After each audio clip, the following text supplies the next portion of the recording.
Hello दोस्तों, नमस्कार। पटवारी 2025 भारत राजस्थान की राजनीति विज्ञान से संबंधित जो प्रश्न बार बार रिपीट होते हैं, जिनमें संविधान सभा, संविधान की विशेषताएं, प्रस्तावना, मूल अधिकार और नीति निर्देशक तत्वों से संबंधित जो भी प्रश्न बनते हैं, उन सब की हमने फर्स्ट रिवीजन क्लास तैयार की है। इस क्लास को आप एक दो बार जल्दी जल्दी देख लीजिए, इससे आपका रिवीजन हो जाएगा। और मेरा मानना है कि ये 5 जो पॉइंट है, इनका रिवीजन करने से आपके सभी सवाल इसी के अंदर से आ जाएंगे।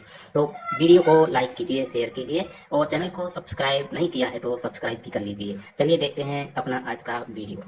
सर वीटी कृष्णामाचारी किस राज्य के दीवान थे? बताइए, सर वीटी कृष्णामाचारी किस राज्य के दीवान थे? तो दोस्तों इसका राइट आंसर हो जाएगा वो है इसमें दोस्तों ये जयपुर के दीवान थे। 3 नंबर का ऑप्शन बिल्कुल सही उत्तर हो जाएगा। महिला सुपरवाइजर परीक्षा 2019 में यह प्रश्न पूछा जा चुका है। सर वीटी कृष्णामाचारी किस राज्य के दीवान थे? तो ये जयपुर राज्य के दीवान थे। आगे देखिए, इसमें सेकंड नंबर प्रश्न है, मूल भारतीय संविधान किसके द्वारा हस्तलिखित है? मूल भारतीय संविधान किसके द्वारा हस्तलिखित है? बताइए किसके द्वारा हस्तलिखित है ये? तो दोस्तों याद रखना है आपको, प्रेम बिहारी नारायण रायजादा, प्रेम बिहारी नारायण रायजादा के द्वारा मूल भारतीय संविधान है ये हस्तलिखित है। याद रखना है आपको। 3 नंबर का ऑप्शन बिल्कुल सही उत्तर हो जाएगा। महिला सुपरवाइजर 2019 में यह प्रश्न पूछा गया है। आगे देखिए, इसमें भारतीय संविधान सभा की प्रारूप समिति के अध्यक्ष कौन थे? बताइए प्रारूप समिति के अध्यक्ष वो कौन थे? तो इसका राइट आंसर हो जाएगा वो है दोस्तों डॉक्टर भीमराव अंबेडकर। डॉक्टर भीमराव अंबेडकर ये भारतीय संविधान सभा की प्रारूप समिति के अध्यक्ष थे। पुलिस 2018 यूपीपीसीएस परी 1995 में यह प्रश्न पूछा जा चुका है। 3 नंबर का ऑप्शन बिल्कुल सही उत्तर हो जाएगा। देखिए प्रारूप समिति में कुल 7 सदस्य थे, जिसके अध्यक्ष भीमराव अंबेडकर थे और अन्य सदस्य जैसे के एम मुंशी, एन गोपाल स्वामी, कृष्णा स्वामी अय्यर ये थे। ठीक है, इनके अलावा और भी थे। तो इसमें 3 नंबर ऑप्शन बिल्कुल सही उत्तर। आगे देखिए, भारत के संविधान के निम्नांकित में से किस अनुच्छेद में वैज्ञानिक दृष्टिकोण शब्द का उल्लेख है? भारत के संविधान के निम्नांकित में से किस अनुच्छेद में वैज्ञानिक दृष्टिकोण शब्द का उल्लेख है? तो दोस्तों इसका राइट आंसर हो जाएगा वो है अनुच्छेद 51 क ज। ठीक है दोस्तों, ये 51 क ज है, ये किसके अंतर्गत आता है? तो दोस्तों आप सभी को पता है कि मौलिक कर्तव्य के अंतर्गत आते हैं। ठीक है, तो अपना इसमें राइट आंसर क्या हो जाएगा? वो है 3 नंबर का ऑप्शन बिल्कुल सही उत्तर। वैज्ञानिक शब्द यानी कि वैज्ञानिक दृष्टिकोण शब्द का जो उल्लेख है वो किया गया है और ये काफी बार परीक्षाओं में पूछा गया है। द्वितीय श्रेणी शिक्षक भर्ती परीक्षा 2019 में भी पूछा गया था। इसके अलावा अन्य और भी कई परीक्षाओं में पूछा जा चुका है। आगे देखिए, इसमें निम्नांकित में से कौन भारतीय ट्राइबल पार्टी के संस्थापक सदस्यों में से एक है? बताइए निम्नांकित में से कौन भारतीय ट्राइबल पार्टी के संस्थापक सदस्यों में से एक है? तो दोस्तों इसका राइट आंसर हो जाएगा वो है छोटू भाई वसावा। कौन है? छोटू भाई वसावा। 4 नंबर का ऑप्शन बिल्कुल सही उत्तर हो जाएगा, छोटू भाई वसावा। ठीक है, भारतीय ट्राइबल पार्टी के संस्थापक हैं। आगे देखिए, मूल भारतीय संविधान किसके द्वारा हस्तलिखित है? देखिए ये प्रश्न रिपीट हुआ है। राइट आंसर क्या हो जाएगा? प्रेम बिहारी नारायण रायजादा। 3 नंबर ऑप्शन बिल्कुल सही उत्तर। आगे देखिए, इसमें किस अवसर पर गांधी ने यह घोषणा की कि भारत में ब्रिटिश राज इस महान देश में नैतिक, भौतिक, सांस्कृतिक और आध्यात्मिक विनाश लेकर आया है। मैं इस शासन को अभिशाप मानता हूँ। मैं शासन की इस व्यवस्था को छिन्न भिन्न करने आया हूँ। राजद्रोह मेरा धर्म हो गया है। बताइए ये दोस्तों कब कहा था गांधी जी ने? कौन से अवसर पर कहा था ये? ठीक है, देखिए द्वितीय श्रेणी शिक्षक संस्कृत 2019 में यह प्रश्न पूछा गया था। ठीक है, तो दोस्तों ये कहा गया था गांधी जी के द्वारा सितंबर 1920 में कलकत्ता में कांग्रेस का विशेष अधिवेशन हुआ था। उस अधिवेशन में गांधी जी ने यह बात कही थी। तो इसमें 1 नंबर का जो ऑप्शन है वो इसका बिल्कुल सही उत्तर हो जाएगा। आगे देखिए, संविधान सभा द्वारा स्थापित मौलिक अधिकारों और अल्पसंख्यकों हेतु सलाहकार समिति के अध्यक्ष कौन थे? संविधान सभा द्वारा स्थापित मौलिक अधिकारों और अल्पसंख्यकों हेतु सलाहकार समिति के अध्यक्ष कौन थे? तो कौन थे दोस्तों सलाहकार समिति के अध्यक्ष? तो वो थे दोस्तों सरदार पटेल। 2 नंबर का जो ऑप्शन है वो इसका बिल्कुल सही उत्तर हो जाएगा, सरदार वल्लभ भाई पटेल। ये अल्पसंख्यक एवं मूल अधिकार समिति के अध्यक्ष थे। ठीक है, ये भी आपको इसमें याद रखना है। और साथ ही ये प्रांतीय संविधान समिति के भी अध्यक्ष थे सरदार पटेल। ठीक है, तो इसमें 2 नंबर ऑप्शन बिल्कुल सही उत्तर 2014 में पूछा गया प्रश्न है। आगे देखिए, भारतीय संविधान के किस अनुच्छेद के अंतर्गत अस्पृश्यता को समाप्त किया गया है? रेट 2018 में पूछा गया प्रश्न। भारतीय संविधान के किस अनुच्छेद के अंतर्गत अस्पृश्यता को समाप्त किया गया है? तो इसका बिल्कुल सही उत्तर हो जाएगा वो है दोस्तों अनुच्छेद 17 को। ठीक है, अनुच्छेद 17 में अस्पृश्यता को समाप्त किया गया है। राइट आंसर 2 नंबर ऑप्शन बिल्कुल सही उत्तर, यानी कि छुआछूत की समाप्ति को लेकर। ठीक है, आगे देखिए, सूची फर्स्ट को सूची सेकंड से अपने को क्या करना है? सुमेलित करना है। सेकंड ग्रेड 2019 में यह प्रश्न पूछा गया है। अपने को बताना है कि कौन सा सत्याग्रह कब हुआ था। ठीक है, बहुत ही अच्छा प्रश्न है। देखिए दोस्तों यहाँ पर देखिए, चंपारण सत्याग्रह है ये हुआ था दोस्तों कब? तो ये हुआ था 1917 में। रोलेट सत्याग्रह है, रोलेट सत्याग्रह हुआ था दोस्तों ये 1919 में। खेड़ा सत्याग्रह दोस्तों, खेड़ा सत्याग्रह हुआ था ये हुआ था 1918 में। और बारदोली सत्याग्रह है ये दोस्तों हुआ था 1928 में। तो इस प्रश्न का जो राइट आंसर हो जाएगा वो है दोस्तों अपने इसमें 2 3 4 1 2 3 4 1, यानी कि अपना इसमें राइट आंसर 1 नंबर का ऑप्शन बिल्कुल सही उत्तर हो जाएगा। आगे देखिए, इसमें 11 नंबर का प्रश्न है, भारत के राष्ट्रीय खाद्य सुरक्षा अधिनियम 2013 के संदर्भ में निम्न में से कौन सा तथ्य सही नहीं है? भारत के राष्ट्रीय खाद्य सुरक्षा अधिनियम 2013 के संदर्भ में निम्न में से कौन सा तथ्य सही नहीं है? ये अपने को यहाँ पर बताना है। तो दोस्तों देखिए यहाँ पर इसमें कौन सा सही नहीं है? तो देखिए, यह अधिनियम 50% तक शहरी जनसंख्या को अपने में सम्मिलित करता है। बिल्कुल सही है। यह अधिनियम कुल जनसंख्या के 2/3 के करीब अपने में सम्मिलित करता है। बिल्कुल सही है। देखिए, यह अधिनियम 40% तक शहरी जनसंख्या को अपने में सम्मिलित करता है। तो ये गलत हो जाएगा दोस्तों। 50% तक शहरी जनसंख्या को अपने में सम्मिलित करता है, ये गलत दे रखा है। तो अपना इसमें राइट आंसर क्या हो जाएगा? वो है 3 नंबर का ऑप्शन बिल्कुल सही उत्तर। आगे देखिए, इसमें भारतीय संविधान सभा के उद्घाटन अधिवेशन की अध्यक्षता की गई थी। भारतीय संविधान सभा के उद्घाटन अधिवेशन की अध्यक्षता की गई थी। तो ये किसके द्वारा की गई थी? ये की गई थी दोस्तों डॉक्टर सचिदानंद सिन्हा के द्वारा। ऐसा ये अध्यक्ष बनाया गया था 9 दिसंबर 1946 को ये संविधान सभा की प्रथम बैठक हुई थी उसमें। ठीक है, राइट आंसर हो जाएगा इसमें 2 नंबर का ऑप्शन बिल्कुल सही उत्तर। आगे देखिए, निम्नलिखित में से किस वाद में यह कहा गया था कि प्रस्तावना भारतीय संविधान का अंग नहीं है? बताइए कौन से वाद में यह कहा गया था कि प्रस्तावना भारतीय संविधान का अंग नहीं है? ये कहा गया था दोस्तों बेरूबादी वाद में। बेरूबादी वाद में यह कहा गया था कि प्रस्तावना है वो भारतीय संविधान का अंग नहीं है। महिला सुपरवाइजर परीक्षा में यह प्रश्न पूछा गया है, तो इसमें 1 नंबर ऑप्शन बिल्कुल सही उत्तर हो जाएगा। आगे देखिए, यहाँ पे देखिए भारत की संविधान सभा का निर्माण कैसे किया गया था? बताइए भारत की संविधान सभा का निर्माण है वो कैसे किया गया था? तो दोस्तों इसका राइट आंसर हो जाएगा वो है कैसे किया गया था भारतीय संविधान सभा का? तो दोस्तों प्रांतों में प्रत्यक्ष निर्वाचन प्रक्रिया से दोस्तों ये किया गया था। तो इसमें राइट आंसर हो जाएगा 4 नंबर का जो ऑप्शन है वो इसका बिल्कुल सही उत्तर हो जाएगा। ठीक है, आगे देखिए, इसमें भारतीय संविधान सभा का गठन किया गया था। भारतीय संविधान सभा का गठन है ये दोस्तों बताइए कौन सी योजना के अंतर्गत किया गया था? पीजीटी 2019 यूपी लोअर में भी ये प्रश्न पूछा जा चुका है। तो इस प्रश्न का राइट आंसर हो जाएगा वो है दोस्तों कैबिनेट मिशन 1946 के अंतर्गत भारतीय संविधान सभा का गठन है वो किया गया था। ठीक है, ये आपको इसमें याद रखना है। संविधान सभा का गठन एवं निर्माण हेतु ब्रिटिश सरकार ने एक 3 सदस्यीय कैबिनेट मिशन की स्थापना मार्च 1946 में की थी। ये भी आपको इसमें याद रखना है। 3 नंबर ऑप्शन बिल्कुल सही हो जाएगा। 16 नंबर का प्रश्न इसमें देखिए, भारत के संविधान के अनुसार एक व्यक्ति एक समय में अधिकतम कितने राज्य या राज्यों को राज्यपाल हो सकता है? बताइए भारत के संविधान के अनुसार एक व्यक्ति एक समय में अधिकतम कितने राज्य या राज्यों का राज्यपाल है वो हो सकता है? तो इसका राइट आंसर हो जाएगा वो है दोस्तों इसमें देखिए अधिकतम संख्या है वो निर्धारित नहीं है। अधिकतम संख्या है वो निर्धारित नहीं है। तो इसमें राइट आंसर 4 नंबर ऑप्शन सही हो जाएगा। ऐसा ही परीक्षा 2018 में ये पूछा गया प्रश्न है। आगे देखिए, भारत के संविधान की प्रस्तावना में दिए गए आश्वासनों का सही क्रम है। भारत के संविधान की प्रस्तावना में दिए गए आश्वासनों का सही क्रम है वो क्या है? तो दोस्तों अगर आपने प्रस्तावना पढ़ी है तो आपको पता होगा। ठीक है, दोस्तों देखिए, न्याय, स्वतंत्रता, समता, बंधुता। ठीक है, न्याय, स्वतंत्रता, समता, बंधुता, ये इसका राइट आंसर हो जाएगा। 3 नंबर का ऑप्शन बिल्कुल सही उत्तर हो जाएगा। ठीक है, आगे देखिए दोस्तों, अपने इसमें भारतीय संविधान सभा के संबंध में निम्नलिखित में से कौन सा कथन है वो सही है? आरएस पेरी 2018 में यह प्रश्न पूछा गया है। भारतीय संविधान सभा के संबंध में निम्नलिखित में से कौन सा कथन सही है? तो देखिए कौन सा कथन सही है। यहाँ पर देखिए, यह वयस्क मताधिकार पर आधारित नहीं थी, बिल्कुल सही है। और देखिए दोस्तों, अपने इसमें यह कई समितियों के माध्यम से कार्यरत थी, बिल्कुल सही है। ठीक है, बहुदलीय संरचना नहीं थी, गलत हो जाएगा ये। और प्रत्यक्ष निर्वाचन का परिणाम थी, तो ये भी गलत हो जाएगा दोस्तों। यानी कि पहला और चौथा है वो इसमें सही है, बाकी और सारे गलत है। इसमें इस प्रश्न का जो राइट आंसर हो जाएगा वो हो जाएगा दोस्तों इसमें 1 और 4 है वो सही है, बाकी और सारे गलत है। तो इसमें राइट आंसर 1 नंबर का ऑप्शन बिल्कुल सही हो जाएगा। आगे देखिए, 19 नंबर का प्रश्न है, भारतीय संविधान को अनुच्छेद 25 संबंधित है। बताइए भारतीय संविधान का जो अनुच्छेद 25 है ये किससे संबंधित है? तो दोस्तों बताइए, रिट 2018 में ये पूछा गया प्रश्न है अनुच्छेद 25 बताइए। तो दोस्तों ये अनुच्छेद 25 है, ये अंतःकरण की स्वतंत्रता तथा किसी भी धर्म के पालन, अभ्यास और प्रचार की स्वतंत्रता है, अनुच्छेद 25 है। तो इसमें राइट आंसर 1 नंबर ऑप्शन बिल्कुल सही उत्तर हो जाएगा। आगे देखिए, 20 नंबर का प्रश्न है, भारतीय संविधान सभा की पहली बैठक कब हुई थी? तो भारतीय संविधान सभा की पहली बैठक हुई थी 9 दिसंबर 1946 को। 9 दिसंबर 1946 को पहली बैठक हुई थी। ठीक है, एसएससी 10+2 2018 में पूछा गया प्रश्न है। ठीक है, सचिदानंद सिन्हा को अस्थायी अध्यक्ष बनाया गया था। 3 नंबर ऑप्शन बिल्कुल सही उत्तर। आगे देखिए, निम्न में से सामाजिक न्याय से संबंधित संवैधानिक प्रावधान नहीं है। सामाजिक न्याय से संबंधित संवैधानिक प्रावधान कौन सा नहीं है वो बताना है। रिट 2018 में यह प्रश्न पूछा गया है। तो दोस्तों देखिए, यहाँ पर अनुसूचित जाति व अनुसूचित जनजाति हेतु सरकारी नौकरी में आरक्षण बिल्कुल सही है, ये संवैधानिक प्रावधान है। विधायिका में अनुसूचित जाति जनजाति हेतु आरक्षण ये भी है। समान कार्य हेतु समान वेतन ये भी है। बाल श्रम निषेध है, ये दोस्तों प्रावधान नहीं है सामाजिक न्याय से संबंधित। तो अपना इसमें राइट आंसर 4 नंबर ऑप्शन बिल्कुल सही हो जाएगा।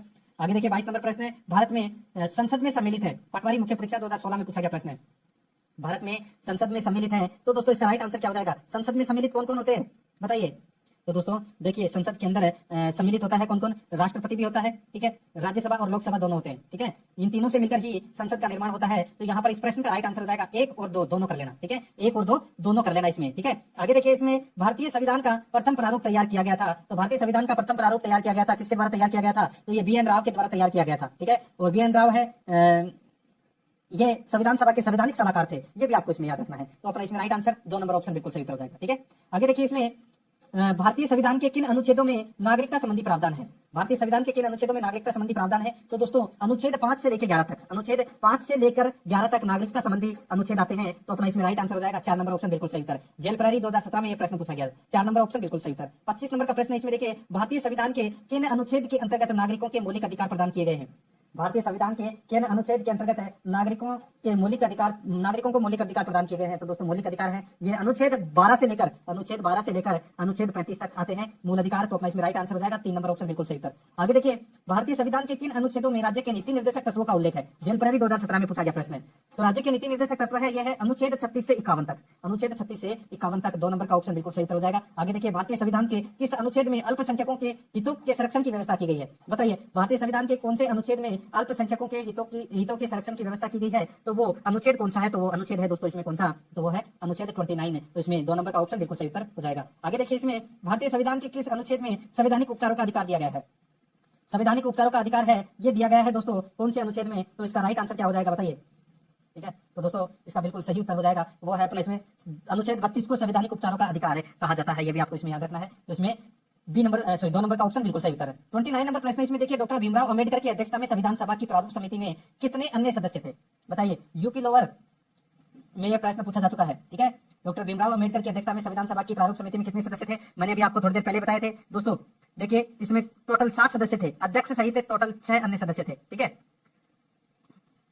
अध्यक्ष तो था ही, टोटल 7 सदस्य थे, जिसमें से एक अध्यक्ष और 6 सदस्य थे। 6 सदस्य कौन कौन से थे? तो दोस्तों एन गोपाल स्वामी अयंगर, दूसरे थे ए मुंशी, तीसरे थे अलादी कृष्ण स्वामी अय्यर, चौथे थे सैयद मोहम्मद सादुल्ला और 5वें थे दोस्तों बी एल मित्र। ठीक है, और इनके स्थान पर दोस्तों एन माधव राव आए थे और डीपी खेतान। ठीक है, और डीपी खेतान की मृत्यु के बाद में टी कृष्णमाचारी, ठीक है, ये आए थे। टोटल 6 सदस्य थे। तो इसमें राइट आंसर हो जाएगा 2 नंबर का ऑप्शन बिल्कुल सही उत्तर। आगे देखिए, भारतीय संविधान में समानता का अधिकार 5 अनुच्छेदों द्वारा प्रदान किया गया है। तो समानता का अधिकार है ये दोस्तों अनुच्छेद कौन से अनुच्छेद से कौन से अनुच्छेद तक है समता का अधिकार? तो दोस्तों यह है अनुच्छेद 14 से 18 तक। तो इसमें राइट आंसर 4 नंबर ऑप्शन सही उत्तर हो जाएगा। आगे देखिए, भारतीय संविधान में समवर्ती सूची की प्रेरणा कहां से ली गई है? समवर्ती सूची की प्रेरणा है वो कहां से ली गई है? तो इसका राइट आंसर हो जाएगा वो है दोस्तों ऑस्ट्रेलिया से ली गई है समवर्ती सूची की प्रेरणा। 3 नंबर का ऑप्शन बिल्कुल सही उत्तर हो जाएगा। जेल प्रहरी परीक्षा 2017 के अंदर ये प्रश्न पूछा गया दोस्तों। जेल प्रहरी की जो परीक्षा है वो 1 महीने तक चली थी ऑनलाइन, और ऑनलाइन के अंदर ये प्रश्न पूछे गए थे। ठीक है, इसलिए 2017 लिखा हुआ है। ठीक है, 3 नंबर ऑप्शन बिल्कुल सही। आगे देखिए, भारतीय संविधान में सम्मिलित संसदीय व्यवस्था किस देश से ग्रहण की गई है? बताइए, भारतीय संविधान में सम्मिलित संसदीय व्यवस्था किस देश से ग्रहण की गई है? तो दोस्तों बताइए, संसदीय व्यवस्था है ये कौन से कहां से? तो ये ब्रिटेन से ग्रहण की गई है। 3 नंबर का ऑप्शन बिल्कुल सही उत्तर। आगे देखिए, भारतीय संविधान के अनुच्छेद 17 का संबंध है। तो 17 का संबंध है वो किससे है? तो वो है अस्पृश्यता उन्मूलन से संबंधित। 3 नंबर ऑप्शन बिल्कुल सही उत्तर। आगे देखिए, भारतीय संविधान पर सबसे अधिक प्रभाव किसका पड़ रहा है? सबसे अधिक प्रभाव है वो किसका पड़ा है भारतीय संविधान पर? तो ये पड़ा है दोस्तों भारत सरकार अधिनियम 1935 का सर्वाधिक प्रभाव पड़ा है भारतीय संविधान पर। तो इसमें 1 नंबर का ऑप्शन बिल्कुल सही उत्तर हो जाएगा। आगे देखिए, इसमें भारत के संविधान के निर्माण में संविधान सभा को कितना समय लगा? तो संविधान सभा को कितना समय लगा? तो इसमें समय लगा दोस्तों 2 वर्ष 11 माह 18 दिन। 2 वर्ष 11 माह 18 दिन का समय लगा। यूपीपीसीएस मेंस 2017 में ये प्रश्न पूछा गया था। 1 नंबर का ऑप्शन बिल्कुल सही उत्तर हो जाएगा। ठीक है, ये आपको इसमें याद रखना है। और इस दौरान कुल 11 अधिवेशन हुए, जिसमें अंतिम 11वें अधिवेशन के अंतिम दिन 26 नवंबर 1949 को संविधान है वो अंगीकृत किया गया था। ये आपको इसमें याद रखना है। तो इसमें 1 नंबर ऑप्शन बिल्कुल सही उत्तर। आगे देखिए, 11 दिसंबर 1946 को संविधान सभा का स्थायी अध्यक्ष चुन लिया गया था। अब देखिए, 9 दिसंबर को पहली बैठक हुई थी, उसके बाद में 2 दिन बाद में यानी कि 11 दिसंबर 1946 को दूसरी बैठक हुई थी, और उसमें स्थायी अध्यक्ष चुन लिया गया था डॉक्टर राजेंद्र प्रसाद को। तो इसमें 1 नंबर ऑप्शन बिल्कुल सही उत्तर। आगे देखिए, भारतीय संविधान के लिए मसविदा तैयार करने वाली प्रारूप समिति का अध्यक्ष कौन था? भारतीय संविधान के लिए मसविदा तैयार करने वाली प्रारूप समिति का अध्यक्ष कौन था? तो दोस्तों इसका राइट आंसर हो जाएगा वो है दोस्तों अपना इसमें डॉक्टर भीमराव अंबेडकर। 4 नंबर का ऑप्शन बिल्कुल सही उत्तर हो जाएगा। आगे देखिए, संविधान के अनुच्छेद 370 के तहत जम्मू एवं कश्मीर राज्य को विशेष दर्जा प्राप्त है। संविधान के अनुच्छेद 370 के तहत जम्मू एवं कश्मीर राज्य को विशेष दर्जा प्राप्त है, लेकिन अनुच्छेद 370(3) के तहत राष्ट्रपति यह घोषित कर सकता है कि अनुच्छेद 370 परिवर्तन में नहीं रहेगा, यह शक्ति अधीन है। यह शक्ति अधीन है। तो दोस्तों बताइए कौन सा सही है इसमें? तो दोस्तों देखिए, यहाँ पे ये देखिए, संघीय मंत्री परिषद की परामर्श के और जम्मू कश्मीर की मंत्री परिषद की परामर्श से। ठीक है, लेकिन अब इस प्रश्न को आप डिलीट कर देना, काम का नहीं है अपना। ठीक है, आगे देखिए, निम्नलिखित में मिलान कीजिए। तो दोस्तों निम्नलिखित में अपने को क्या करना है? मिलान करना है। तो यहाँ पर देखिए, सूची फर्स्ट और सूची सेकंड को सम्मिलित करना है। ठीक है दोस्तों, यहाँ पे देखिए 17वां संशोधन है वो किससे संबंधित है?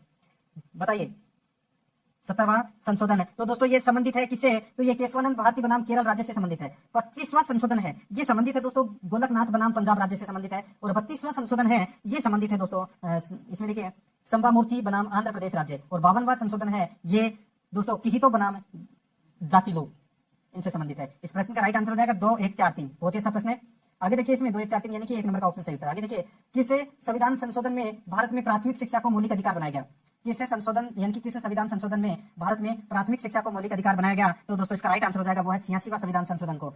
दोस्तों 86वां संविधान संशोधन में भारत में प्राथमिक शिक्षा को मौलिक अधिकार बनाया गया। 6 से 14 वर्ष की आयु के बच्चों को निःशुल्क शिक्षा का अधिकार दिया गया। तो इसमें 2 नंबर ऑप्शन बिल्कुल सही उत्तर। आगे देखिए, संविधान सभा में उद्देश्य प्रस्ताव निम्न में से किस एक के द्वारा प्रस्तुत किया गया था? उद्देश्य प्रस्ताव ये दोस्तों 13 दिसंबर 1946 को प्रस्तुत किया गया था और ये पंडित जवाहरलाल नेहरू ने ये प्रस्ताव को पेश किया था। तो इसमें राइट आंसर हो जाएगा 2 नंबर का ऑप्शन बिल्कुल सही उत्तर हो जाएगा। ठीक है, ये आपको याद रखना है। आगे देखिए दोस्तों अपने इसमें भारतीय संविधान के इतिहास में सबसे विवादास्पद संविधान संशोधन कौन सा था। भारतीय संविधान के इतिहास में सबसे विवादास्पद संविधान संशोधन कौन सा था, तो इसका राइट आंसर हो जाएगा वो है दोस्तों 42वां संविधान संशोधन। 2 नंबर का ऑप्शन बिल्कुल सही था। आगे देखिए भारत की संविधान सभा के अध्यक्ष थे, भारत की संविधान सभा के अध्यक्ष वो कौन थे, तो संविधान सभा के अध्यक्ष थे डॉक्टर राजेंद्र प्रसाद। 3 नंबर का ऑप्शन बिल्कुल सही हो जाएगा। आगे देखिए भारतीय संविधान सभा की प्रारूप समिति के अध्यक्ष थे, कौन थे, doctor Bhimrao Ambedkar. 2 number option बिल्कुल सही उत्तर हो जाएगा। आगे देखिए इसमें भारत की संविधान सभा में अखिल भारतीय दलित वर्ग संघ के सदस्य के रूप में शामिल हुए थे। बताइए भारत की संविधान सभा में अखिल भारतीय दलित वर्ग संघ के सदस्य के रूप में शामिल हुए, तो दोस्तों इसका राइट आंसर हो जाएगा वो है जगजीवन राम। 2 नंबर का ऑप्शन बिल्कुल सही उत्तर हो जाएगा जगजीवन राम। आगे देखिए निम्न कथनों में से कौन सा एक असत्य है, निम्न कथनों में से कौन सा एक असत्य है। पटवारी प्री 2016 में यह प्रश्न पूछा जा चुका है। ठीक है बताइए दोस्तों। देखिए यहाँ पर भारतीय संविधान में मई 2015 तक 100वां संशोधन किया गया, बिल्कुल सही है। ठीक है 7वें संशोधन 1956 से अप्रैल 2015 तक भारत के क्षेत्राधिकार में 29 राज्य और 7 केंद्र शासित प्रदेश हैं। ठीक है बिल्कुल सही है। यहाँ पे अप्रैल 2015 तक ही पूछा है, 2020 तक नहीं पूछा, याद रखना है आपको। ठीक है गुजरात की राजधानी गांधीनगर है, बिल्कुल सही है। गंगटोक की राजधानी सिक्किम है, ये गलत दे रखा है दोस्तों। इसमें राइट आंसर क्या हो जाएगा, 4 नंबर का ऑप्शन राइट आंसर हो जाएगा। गंगटोक की राजधानी सिक्किम है, सिक्किम की राजधानी गंगटोक है, तो इसमें 4 नंबर ऑप्शन बिल्कुल सही उत्तर हो जाएगा। आगे देखिए भारतीय संविधान के इतिहास में सबसे विवादास्पद संविधान संशोधन कौन सा था, 42वां संविधान संशोधन। आगे देखिए भारतीय संविधान को बनाने हेतु भारतीय संविधान सभा के कुल कितने अधिवेशन हुए थे, तो कुल कितने अधिवेशन हुए थे ये आपको बताना है। तो दोस्तों इसका राइट आंसर हो जाएगा दोस्तों कितने अधिवेशन हुए थे कुल, तो दोस्तों इसका बिल्कुल सही उत्तर हो जाएगा वो है देखिए टोटल तो 11 अधिवेशन हुए थे। कितने अधिवेशन हुए थे, टोटल 11 अधिवेशन हुए थे। ठीक है और दोस्तों परंतु अंतिम 12वीं बैठक है वो 24 जनवरी 1950 को पुनः बुलाई गई थी। ठीक है इस प्रकार 12वीं बैठक को मानते हुए विकल्प तीसरा अपना इसमें क्या होगा, सही होगा। अगर यहाँ पे 11 होता तो 11 सही होता, अगर 11 नहीं है इसलिए अपने को यहाँ पे 12 करना पड़ रहा है, तो इसमें राइट आंसर 3 नंबर ऑप्शन सही उत्तर हो जाएगा। आगे देखिए भारत का 100वां संविधान संशोधन संबंधित है, तो 100वां संविधान संशोधन है वो किससे संबंधित है, तो ये संबंधित है दोस्तों भारत बांग्लादेश संबंधित है। ये भारत बांग्लादेश से संबंधित है। कुछ गाँव बांग्लादेश के भारत में सम्मिलित किए गए और कुछ भारत के गाँव है वो बांग्लादेश में दिए गए, तो इसमें 4 नंबर ऑप्शन बिल्कुल सही उत्तर हो जाएगा। आगे देखिए कौन से संविधान संशोधन द्वारा मंत्री परिषद के सदस्यों की अधिकतम संख्या 15% निश्चित की गई, कौन से संविधान संशोधन द्वारा मंत्री परिषद के सदस्यों की अधिकतम संख्या 15% निश्चित की गई, तो दोस्तों इसका राइट आंसर हो जाएगा वो है दोस्तों इसमें 91वां संशोधन। तो इसमें राइट आंसर 3 नंबर ऑप्शन बिल्कुल सही उत्तर हो जाएगा। आगे देखिए इसमें संविधान का अनुच्छेद 22 सुनिश्चित करता है, तो 22 है वो किसको सुनिश्चित करता है, रेट 2016 में प्रश्न पूछा गया है। तो दोस्तों ये करता है गिरफ्तारी के दौरान हिरासत में दुर्व्यवहार से बचने का अधिकार है, यह अनुच्छेद 22 है, तो इसमें राइट आंसर 3 नंबर ऑप्शन बिल्कुल सही उत्तर हो जाएगा।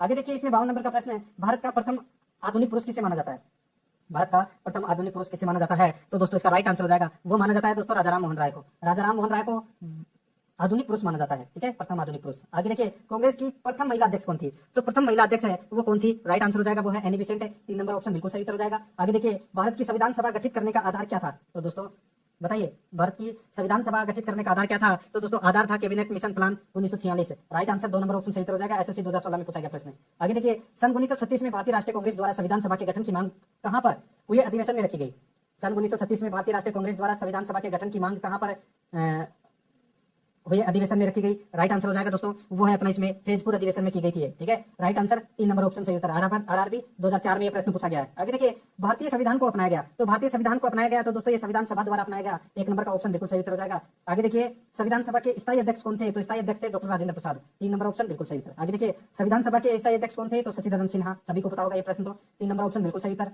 आगे देखिए संविधान सभा की गठन की मांग सर्वप्रथम 1895 में किसके द्वारा प्रस्तुत की गई, बताइए संविधान सभा के गठन की मांग सर्वप्रथम 1895 में किसके द्वारा प्रस्तुत की गई, तो दोस्तों इसका राइट आंसर हो जाएगा वो है इसमें बाल गंगाधर तिलक के द्वारा, बाल गंगाधर तिलक के द्वारा, तो इसमें राइट आंसर 4 नंबर का ऑप्शन बिल्कुल सही उत्तर हो जाएगा। आगे देखिए संविधान सभा द्वारा अंतिम रूप से पारित संविधान में कुल कितने अनुच्छेद और अनुसूचियां थी, संविधान सभा द्वारा अंतिम रूप से पारित संविधान में कुल कितने अनुच्छेद और अनुसूचियां थी, तो दोस्तों इसका राइट आंसर हो जाएगा वो है इसमें दोस्तों 375 अनुच्छेद थे, सॉरी 395 अनुच्छेद थे और 8 अनुसूचियां थी। ठीक है मूल संविधान की बात हो रही है यहाँ पे, अब तो 12 अनुसूचियां हैं। ठीक है यहाँ पे मूल संविधान की बात हो रही है दोस्तों। ठीक है मूल संविधान में 395 अनुच्छेद और 8 अनुसूचियां थी, तो इसमें राइट आंसर हो जाएगा 3 नंबर ऑप्शन बिल्कुल सही उत्तर। आगे देखिए भारतीय संविधान सभा की स्थापना कब हुई, तो भारतीय संविधान सभा की स्थापना है ये कब हुई थी, ये हुई थी दोस्तों कब, तो ये 26 नवंबर 1949 सॉरी 9 दिसंबर 1946 को हुई थी।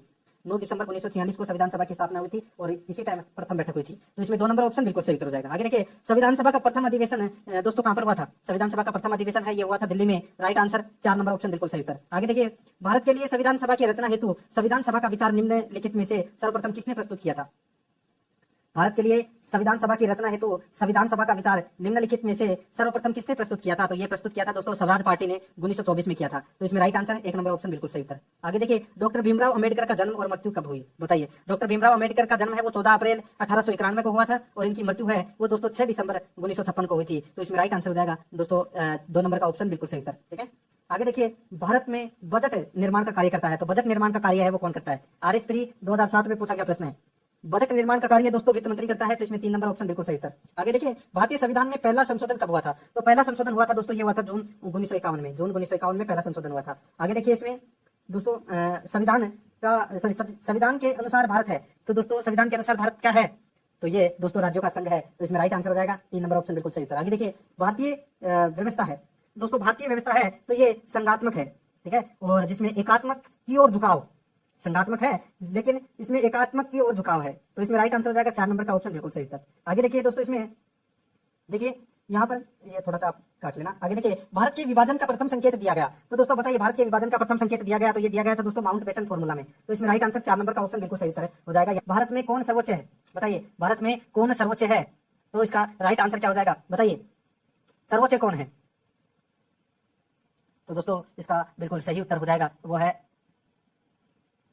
इसका बिल्कुल सही उत्तर कौन सा है? तो वो है संविधान है। ठीक है, तो इसमें 3 नंबर ऑप्शन बिल्कुल सही उत्तर। आगे देखिए, संविधान सभा के स्थायी सभापति थे। देखिए काफी बार परीक्षा में पूछा जा चुका है प्रश्न ये, और मैं आपको बता भी चुका हूं। इसका राइट आंसर हो जाएगा वो है दोस्तों कौन? तो doctor Rajendra Prasad. Right answer 2 number option सही उत्तर। आगे देखिए, संविधान की मसौदा समिति के समक्ष प्रस्तावना किसके द्वारा प्रस्तुत की गई थी? तो ये प्रस्तुत की गई थी दोस्तों किसके द्वारा? तो ये की गई थी BN राव के द्वारा। क्या सही है? नहीं, मसौदा समिति के समक्ष प्रस्तावना किसके द्वारा प्रस्तुत की गई? तो ये जवाहरलाल नेहरू के द्वारा, उद्देश्य प्रस्ताव जिसकी बात हो रही है। राइट आंसर 1 नंबर का ऑप्शन बिल्कुल सही उत्तर हो जाएगा। आगे देखिए, 74 नंबर का प्रश्न है, भारतीय संविधान निर्मात्री सभा में देशी रियासतों के प्रतिनिधियों का, बताइए, भारतीय संविधान निर्मात्री सभा में देशी रियासतों के प्रतिनिधियों का, बताइए कैसा निर्वाचन हुआ था? दोस्तों मंत्रणा द्वारा चयन किया गया था। ठीक है, यहाँ पे देशी रियासतों की बात हो रही है दोस्तों। ठीक है, देशी रियासतों के प्रतिनिधियों का जो चयन है वो मंत्रणा द्वारा किया गया था। तो इसमें राइट आंसर 2 नंबर ऑप्शन बिल्कुल सही उत्तर। आगे देखिए, भारत के संविधान का निम्न में से कौन सा भाग संविधान की आत्मा माना गया है? तो आत्मा है वो कौन सा भाग माना गया है? राइट आंसर हो जाएगा वो है संविधान की प्रस्तावना को आत्मा कहा गया है। तो इसमें राइट आंसर 3 नंबर ऑप्शन बिल्कुल सही उत्तर हो जाएगा। 76 नंबर का प्रश्न है वो देखिए दोस्तों, इसमें देखिए, कैबिनेट मिशन योजना के अंतर्गत संविधान निर्मात्री परिषद में प्रत्येक प्रांत को आवंटित सदस्य संख्या निर्धारित करने के लिए एक प्रतिनिधि कितनी जनसंख्या के अनुपात में था? बताइए, कैबिनेट मिशन योजना के अंतर्गत संविधान निर्मात्री परिषद में प्रत्येक प्रांत को आवंटित सदस्य संख्या निर्धारित करने के लिए एक प्रतिनिधि कितनी जनसंख्या के अनुपात में था? तो इसका राइट आंसर हो जाएगा वो है दोस्तों अपना इसमें 10 लाख व्यक्ति पर। ठीक है, तो इसमें 2 नंबर का ऑप्शन बिल्कुल सही उत्तर हो जाएगा, यानी कि 10 लाख की जनसंख्या पर एक प्रतिनिधि संविधान सभा के लिए चुना जाएगा। ठीक है, तो इसमें 2 नंबर ऑप्शन बिल्कुल सही उत्तर। आगे देखिए, भारतीय संविधान का कौन सा अनुच्छेद भारतीय विदेश नीति के प्रमुख पक्षों का समावेश करता है? IRS प्री 1999 में पूछा गया प्रश्न है, भारतीय संविधान का कौन सा अनुच्छेद भारतीय विदेश नीति के प्रमुख पक्षों का समावेश करता है? राइट आंसर हो जाएगा वो है दोस्तों इसमें अनुच्छेद 51 है। तो इसमें राइट आंसर 4 नंबर ऑप्शन सही उत्तर। आगे देखिए, भारतीय संविधान के किस अनुच्छेद में उल्लेखित है कि प्रधानमंत्री की नियुक्ति राष्ट्रपति करेगा और अन्य मंत्रियों की नियुक्ति राष्ट्रपति प्रधानमंत्री की सलाह पर करेगा? बताइए कौन से अनुच्छेद में ये उल्लेखित है? राइट आंसर हो जाएगा ये उल्लेखित है दोस्तों अनुच्छेद 75 में, अनुच्छेद 75 में। तो इसमें राइट आंसर क्या हो जाएगा? 2 नंबर का जो ऑप्शन है वो इसका बिल्कुल सही उत्तर हो जाएगा। आगे देखिए, इसमें 79 नंबर प्रश्न, निम्नलिखित में से कौन सा शब्द भारतीय संविधान की प्रस्तावना में नहीं है? तो कौन सा शब्द भारतीय संविधान की प्रस्तावना में नहीं है? राइट आंसर हो जाएगा वो है दोस्तों अपना इसमें संघीय। तो इसमें 3 नंबर ऑप्शन बिल्कुल सही हो जाएगा, संघीय। आगे देखिए, 80 नंबर का प्रश्न है, भारतीय संविधान कब अंगीकृत किया गया? भारतीय संविधान है ये कब अंगीकृत किया गया? राइट आंसर हो जाएगा वो है दोस्तों अपना इसमें अंगीकृत कब किया गया? 26 नवंबर 1949 को। 3 नंबर ऑप्शन बिल्कुल सही उत्तर हो जाएगा। ठीक है, आगे देखिए, भारतीय संविधान की प्रारूप समिति में कितने सदस्य थे? कितने सदस्य थे? राइट आंसर हो जाएगा वो है 7 सदस्य थे, जिसमें से 1 अध्यक्ष और 6 अन्य सदस्य। आगे देखिए, अपनी राष्ट्रवादी प्रतिक्रिया में भारतीय संविधान के निर्माताओं ने अल्पसंख्यकों के हितों तथा भावनाओं के महत्व को कम करके आंका है। ये कथन है वो किसका है? ये कथन है ये दोस्तों है किसका? आइवर जेनिंग्स का कथन है ये दोस्तों, आइवर जेनिंग्स का कथन है। 4 नंबर का ऑप्शन बिल्कुल सही उत्तर हो जाएगा। ठीक है, आइवर जेनिंग्स का। ठीक है, आगे देखिए, भारतीय संविधान की कौन सी अनुसूची दल बदल कानून से संबंधित है? सभी को पता है, 10वीं अनुसूची, इसका राइट आंसर हो जाएगा 3 नंबर ऑप्शन बिल्कुल सही उत्तर। आगे देखिए, भारतीय संविधान का कौन सा अनुच्छेद लोक प्रशासकों को संवैधानिक संरक्षण प्रदान करता है? लोक प्रशासकों को संवैधानिक संरक्षण प्रदान करता है। राइट आंसर हो जाएगा वो है दोस्तों अपना इसमें अनुच्छेद 311, 1 नंबर ऑप्शन बिल्कुल सही उत्तर। आगे देखिए, भारतीय संविधान में धर्मनिरपेक्ष का अर्थ है। तो दोस्तों धर्मनिरपेक्ष का क्या अर्थ है? कि राज्य है वो सभी धर्मों को मान्यता देता है, परंतु उसका कोई भी धर्म है वो नहीं होता राज्य का। 4 नंबर ऑप्शन बिल्कुल सही उत्तर हो जाएगा इसका। आगे देखिए, भारतीय संविधान में समाजवाद शब्द किस संवैधानिक संशोधन द्वारा सम्मिलित किया गया? सभी को पता है, 42वां संविधान संशोधन 1976 के माध्यम से किया गया था। 1 नंबर ऑप्शन बिल्कुल सही उत्तर। आगे देखिए, संविधान सभा का अध्यक्ष कौन था? संविधान सभा का अध्यक्ष डॉक्टर राजेंद्र प्रसाद थे। आगे देखिए, इसमें भारतीय संविधान में कितने अनुच्छेद हैं? तो 395 अनुच्छेद हैं, सभी को पता है। आगे देखिए, हमारे देश का संवैधानिक नाम है। तो दोस्तों हमारे देश का संवैधानिक नाम है वो क्या है? तो वो है भारत अर्थात इंडिया, 2 नंबर ऑप्शन बिल्कुल सही उत्तर। नेक्स्ट, संविधान निर्मात्री सभा ने हिंदी को भारत गणराज्य की राजभाषा घोषित करने वाली धारा को अनुमोदन कब किया? बताइए, पटवार परीक्षा 2008 में प्रश्न पूछा गया। संविधान निर्मात्री सभा ने हिंदी को भारत गणराज्य की राजभाषा घोषित करने वाली धारा का अनुमोदन कब किया? राइट आंसर हो जाएगा वो है दोस्तों 14 सितंबर 1949 को। तो इसमें 2 नंबर का ऑप्शन बिल्कुल सही उत्तर हो जाएगा। आगे देखिए, निम्नांकित में से कौन संविधान निर्मात्री सभा का सदस्य नहीं था? तो बताइए, निम्नांकित में से कौन संविधान निर्मात्री सभा का सदस्य नहीं था? तो इसका राइट आंसर हो जाएगा वो है दोस्तों मोहम्मद अली जिन्ना। मोहम्मद अली जिन्ना, 1 नंबर का ऑप्शन बिल्कुल सही उत्तर हो जाएगा, मोहम्मद अली जिन्ना। आगे देखिए, भारतीय संविधान का कौन सा अनुच्छेद यह घोषणा करता है कि इंडिया जो कि भारत है राज्यों का संघ होगा? बताइए, भारतीय संविधान का कौन सा अनुच्छेद यह घोषणा करता है कि इंडिया जो कि भारत है राज्यों का संघ होगा? राइट आंसर क्या हो जाएगा वो है दोस्तों इसमें अनुच्छेद 1 नंबर का ऑप्शन बिल्कुल सही उत्तर हो जाएगा। आगे देखिए, निम्नांकित में से कौन सा संविधान की प्रस्तावना में नहीं है? निम्नांकित में से कौन सा संविधान की प्रस्तावना में नहीं है? तो इसका राइट आंसर हो जाएगा वो है संघीय शब्द का प्रयोग है वो नहीं किया गया है प्रस्तावना में, तो इसमें 4 नंबर का ऑप्शन सही उत्तर। आगे देखिए, निम्न में से कौन संविधान सभा की महिला सदस्य नहीं थी? संविधान सभा की महिला सदस्य कौन नहीं थी? तो दोस्तों देखिए, नजमा हेपतुल्ला है, ये नहीं थी, बाकी तीनों थी। 4 नंबर ऑप्शन बिल्कुल सही उत्तर। आगे देखिए, संविधान सभा के विचार का प्रतिपादन किया किसने किया? ये किया था दोस्तों एम.एन. रॉय ने। एम.एन. रॉय ने संविधान सभा के विचार का प्रतिपादन किया। आगे देखिए, भारतीय संविधान के किस लक्षण का उल्लेख प्रस्तावना में नहीं है? तो बताइए, किस लक्षण का उल्लेख है वो प्रस्तावना में नहीं है? राइट आंसर हो जाएगा इसका वो है इसमें संघीय शब्द का उल्लेख है वो नहीं है प्रस्तावना में। आगे देखिए, भारतीय संविधान के अंतर्गत अनुसूचित जातियों जनजातियों के लिए एक लोक सेवाओं में आरक्षण का प्रावधान किया गया है, तो वो कौन से अनुच्छेद में किया गया है? तो दोस्तों इसका राइट आंसर हो जाएगा वो है अनुच्छेद 335 में। राइट आंसर 2 नंबर का ऑप्शन बिल्कुल सही उत्तर। आगे देखिए, किसके द्वारा संविधान सभा के सदस्यों का निर्वाचन मनोनयन किया गया? किसके द्वारा संविधान सभा के सदस्यों का निर्वाचन मनोनयन किया गया? राइट आंसर हो जाएगा वो है दोस्तों प्रांतीय व्यवस्थापिका। तो इसमें 3 नंबर ऑप्शन बिल्कुल सही उत्तर हो जाएगा। 99 नंबर प्रश्न इसमें देखिए, 1946 में बनी अंतरिम सरकार में निम्न में से कौन सदस्य नहीं था?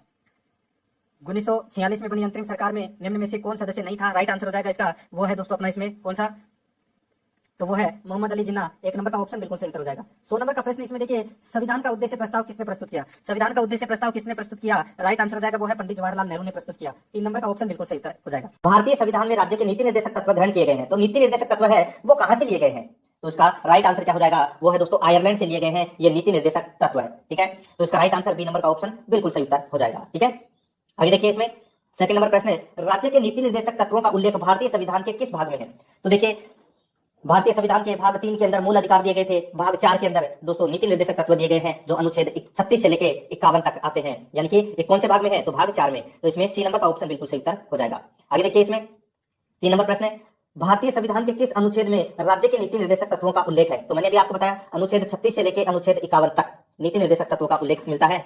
सी नंबर का ऑप्शन बिल्कुल सही उत्तर हो जाएगा। ठीक है, आगे देखिए, इसमें 4 नंबर का प्रश्न है, संविधान का वह कौन सा भाग है जो संविधान के निर्माताओं के मस्तिष्क और उद्देश्य को प्रतिबंधित करता है? बहुत ही अच्छा प्रश्न है। संविधान का वह कौन सा भाग है जो संविधान के निर्माताओं के मस्तिष्क और उद्देश्य को प्रतिबंधित करता है? तो इसका राइट आंसर हो जाएगा दोस्तों वो है इसमें कौन सा? तो राज्य के नीति निर्देशक तत्व है। सी नंबर का ऑप्शन बिल्कुल सही उत्तर हो जाएगा। आगे देखिए, इसमें 5 नंबर का प्रश्न है, राज्य के नीति निर्देशक तत्वों में निम्नलिखित में से किन किन प्रकार के सिद्धांत अंतर्निहित है? तो किन किन प्रकार के दोस्तों सिद्धांत है वो अंतर्निहित है? तो इसका राइट आंसर क्या हो जाएगा? देखिए दोस्तों, यहाँ पे आर्थिक सिद्धांत, सामाजिक सिद्धांत, प्रशासनिक सिद्धांत, ये तीनों ही है, ये तीनों ही सिद्धांत है वो नीति निर्देशक तत्वों में अंतर्निहित है। तो इसका राइट आंसर हो जाएगा उपरोक्त सभी। डी नंबर का ऑप्शन बिल्कुल सही उत्तर हो जाएगा। 6 नंबर प्रश्न है, इसमें देखिए, भारतीय संविधान में राज्य के नीति निर्देशक सिद्धांतों को शामिल करने के पीछे मुख्य उद्देश्य क्या है? भारतीय संविधान में राज्य के नीति निर्देशक सिद्धांतों को शामिल करने के पीछे मुख्य उद्देश्य क्या है? तो दोस्तों इसका मुख्य उद्देश्य क्या है? वो है कल्याणकारी राज्य की स्थापना करना। क्या है? कल्याणकारी राज्य की स्थापना करना। तो इसका right answer A number option बिल्कुल सही उत्तर हो जाएगा। ठीक है, आगे देखिए, इसमें 7 नंबर का प्रश्न है, संविधान में राज्य के नीति निर्देशक तत्वों को शामिल करने के पीछे क्या उद्देश्य है? तो वो है दोस्तों सामाजिक आर्थिक लोकतंत्र की स्थापना। सामाजिक आर्थिक लोकतंत्र की स्थापना। तो इसमें सी नंबर का ऑप्शन बिल्कुल सही उत्तर हो जाएगा। आगे देखिए, इसमें 8 नंबर का प्रश्न है, निम्न में से किसने नीति निर्देशक सिद्धांतों को बैंक की सुविधा अनुसार देय उत्तर दिनांकित चेक कहा है? तो किसने कहा है कि बैंक की सुविधा अनुसार देय उत्तर दिनांकित चेक कहा है? तो ये दोस्तों किसने कहा है? तो इसका राइट आंसर हो जाएगा वो है केटी साहा ने कहा है। ये किसने कहा है? केटी साहा ने। तो इस प्रश्न का राइट आंसर हो जाएगा दोस्तों इसमें डी नंबर का ऑप्शन बिल्कुल सही उत्तर। नेक्स्ट 9 नंबर प्रश्न, इसमें देखिए, किस संवैधानिक संशोधन अधिनियम ने राज्य के नीति निर्देशक तत्वों को मौलिक अधिकारों की अपेक्षा अधिक प्रभावशाली बनाया? यहाँ पे देखिए दोबारा कि किस संवैधानिक संशोधन अधिनियम ने राज्य के नीति निर्देशक तत्वों को मौलिक अधिकारों की अपेक्षा अधिक प्रभावशाली बनाया? तो वो है दोस्तों 42वां संवैधानिक संशोधन, यानी कि 42वां संविधान संशोधन 1976। ठीक है, इसने दोस्तों नीति निर्देशक तत्वों को मौलिक अधिकारों की अपेक्षा अधिक प्रभावशाली बनाया। तो इसका right answer A number option बिल्कुल सही उत्तर हो जाएगा। ठीक है, देखिए, मौलिक अधिकार का क्रियान्वयन न्यायालय द्वारा किया जा सकता है, लेकिन नीति निर्देशक तत्वों का यानी कि न्यायालय द्वारा है ये लागू नहीं किया जा सकता। नीति निर्देशक तत्व है वो न्यायालय द्वारा लागू नहीं किया जा सकता, और मौलिक अधिकार है ये न्यायालय द्वारा लागू किया जा सकता है। ठीक है, तो इसमें ए नंबर ऑप्शन बिल्कुल सही उत्तर। आगे देखिए, भारतीय संविधान का कौन सा अंग समाजवादी व्यवस्था स्थापित करने की प्रेरणा देता है? तो दोस्तों, भारतीय संविधान का कौन सा अंग समाजवादी व्यवस्था स्थापित करने की प्रेरणा देता है? तो वो है दोस्तों इसमें नीति निर्देशक तत्व है, सी नंबर ऑप्शन बिल्कुल सही उत्तर। आगे देखिए, इसमें देखिए नीति निर्देशक तत्व का उद्देश्य सामाजिक एवं आर्थिक लोकतंत्र की स्थापना करना होता है। 11 नंबर का प्रश्न है, संविधान में कल्याणकारी राज्य का आदेश दिया जाता है। संविधान में कल्याणकारी राज्य का आदेश दिया जाता है, तो ये नीति निर्देशक तत्वों में दिया जाता है, सी नंबर का ऑप्शन बिल्कुल सही उत्तर हो जाएगा। आगे देखिए, इसमें 12 नंबर का प्रश्न है, नीति निर्देशक सिद्धांत। नीति निर्देशक सिद्धांत यहाँ पे देखिए दोस्तों, वाद योग्य है, वाद योग्य नहीं है, मौलिक अधिकार है, क्या है? तो इसका राइट आंसर हो जाएगा वो है वाद योग्य नहीं है। ठीक है, नीति निर्देशक तत्व है वो वाद योग्य नहीं है, तो इसका राइट आंसर हो जाएगा बी नंबर ऑप्शन बिल्कुल सही उत्तर। नेक्स्ट आगे देखिए, 13 नंबर का प्रश्न है, नीति निर्देशक तत्वों का क्रियान्वयन निम्नलिखित में से किस पर निर्भर करता है? नीति निर्देशक तत्वों का क्रियान्वयन निम्नलिखित में से किस पर निर्भर करता है? तो इसका राइट आंसर हो जाएगा वो है सरकार के पास उपलब्ध साधनों पर निर्भर करता है। सरकार के पास उपलब्ध साधनों पर निर्भर करता है ये। ठीक है, तो इसका डी नंबर ऑप्शन बिल्कुल सही उत्तर हो जाएगा। 14 नंबर का प्रश्न है, इसमें देखिए, मूल अधिकार और राज्य के नीति निर्देशक तत्वों में क्या अंतर है?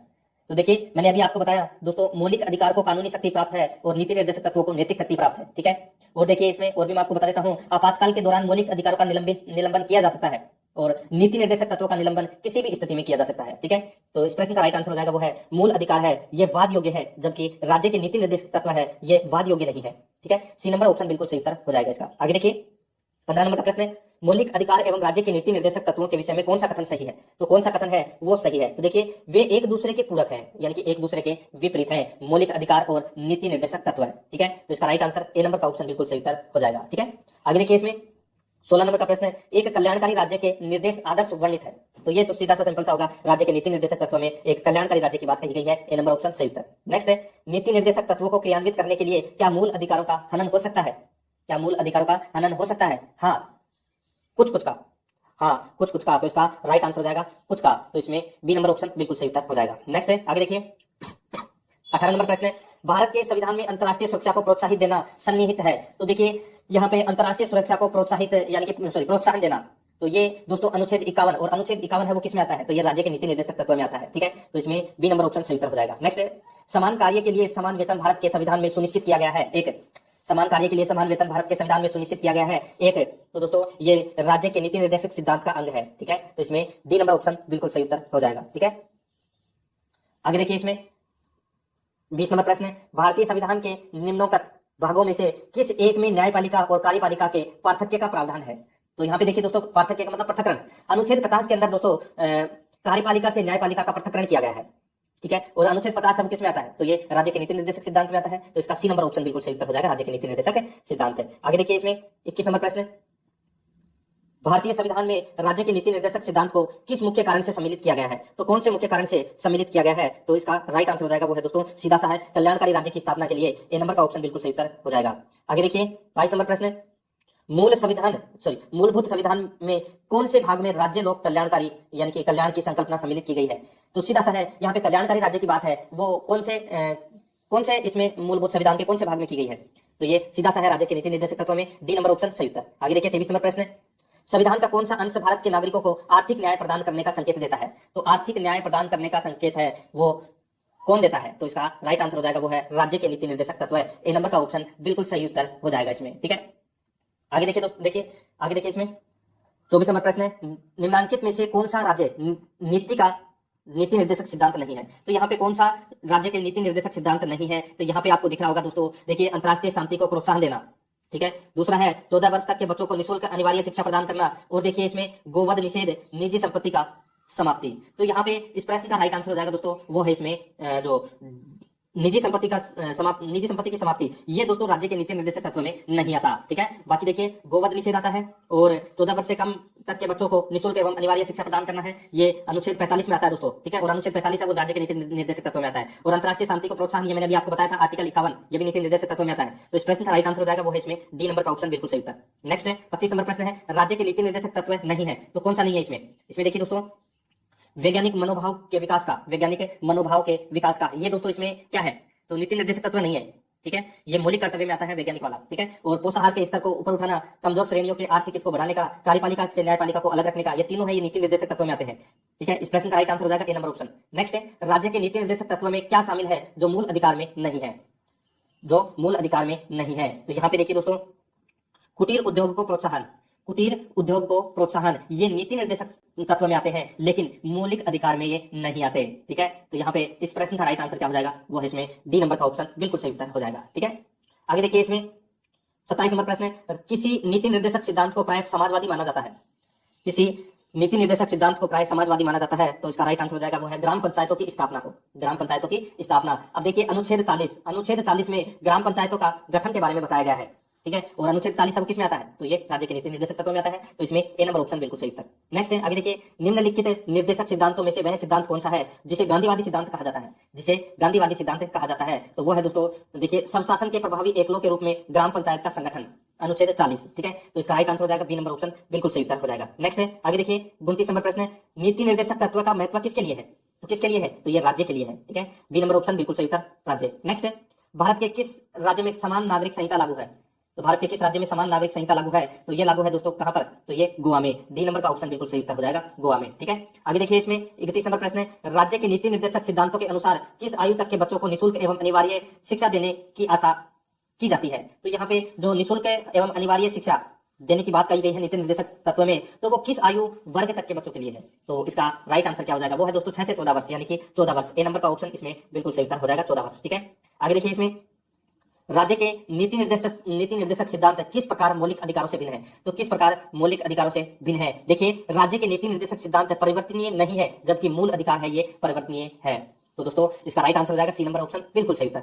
नेक्स्ट है, 33 नंबर प्रश्न, इसमें देखिए, भारतीय संविधान के कौन से संशोधन अधिनियम द्वारा टकराव की दिशा में राज्य के नीति निर्देशक तत्वों को मूल अधिकारों पर वरीयता प्रदान की गई है, तो कौन से संविधान संशोधन द्वारा टकराव की दिशा में राज्य की नीति निर्देशक तत्वों को मूल अधिकारों पर वरीयता प्रदान की गई है, तो वो है दोस्तों इसमें 42वां संविधान संशोधन 1976 के द्वारा। आगे देखिए, 34 नंबर प्रश्न, भारतीय संविधान के अंतर्गत कल्याणकारी राज्य की अवधारणा निम्नलिखित में से किस अनुच्छेद में वर्णित है, तो कल्याणकारी राज्य की जो अवधारणा है, ये अनुच्छेद कौन से में, 38 में यह अवधारणा की गई है, कल्याणकारी राज्य की स्थापना की बात कही गई है, तो इसका right answer B number option बिल्कुल सही उत्तर हो जाएगा। ठीक है, आगे देखिए, इसमें 35 नंबर प्रश्न, समान न्याय और निःशुल्क विधि सहायता का प्रावधान संविधान के किस अनुच्छेद में किया गया है, तो समान न्याय और निःशुल्क विधि की सहायता है, ये दोस्तों कौन से अनुच्छेद में की गई है इसकी व्यवस्था, तो ये 39 के अंतर्गत, यानी कि 39 ए इस प्रश्न का राइट आंसर हो जाएगा। 39 के अंदर समान न्याय और निःशुल्क विधि सहायता की बात कही गई है, बी नंबर ऑप्शन सही उत्तर।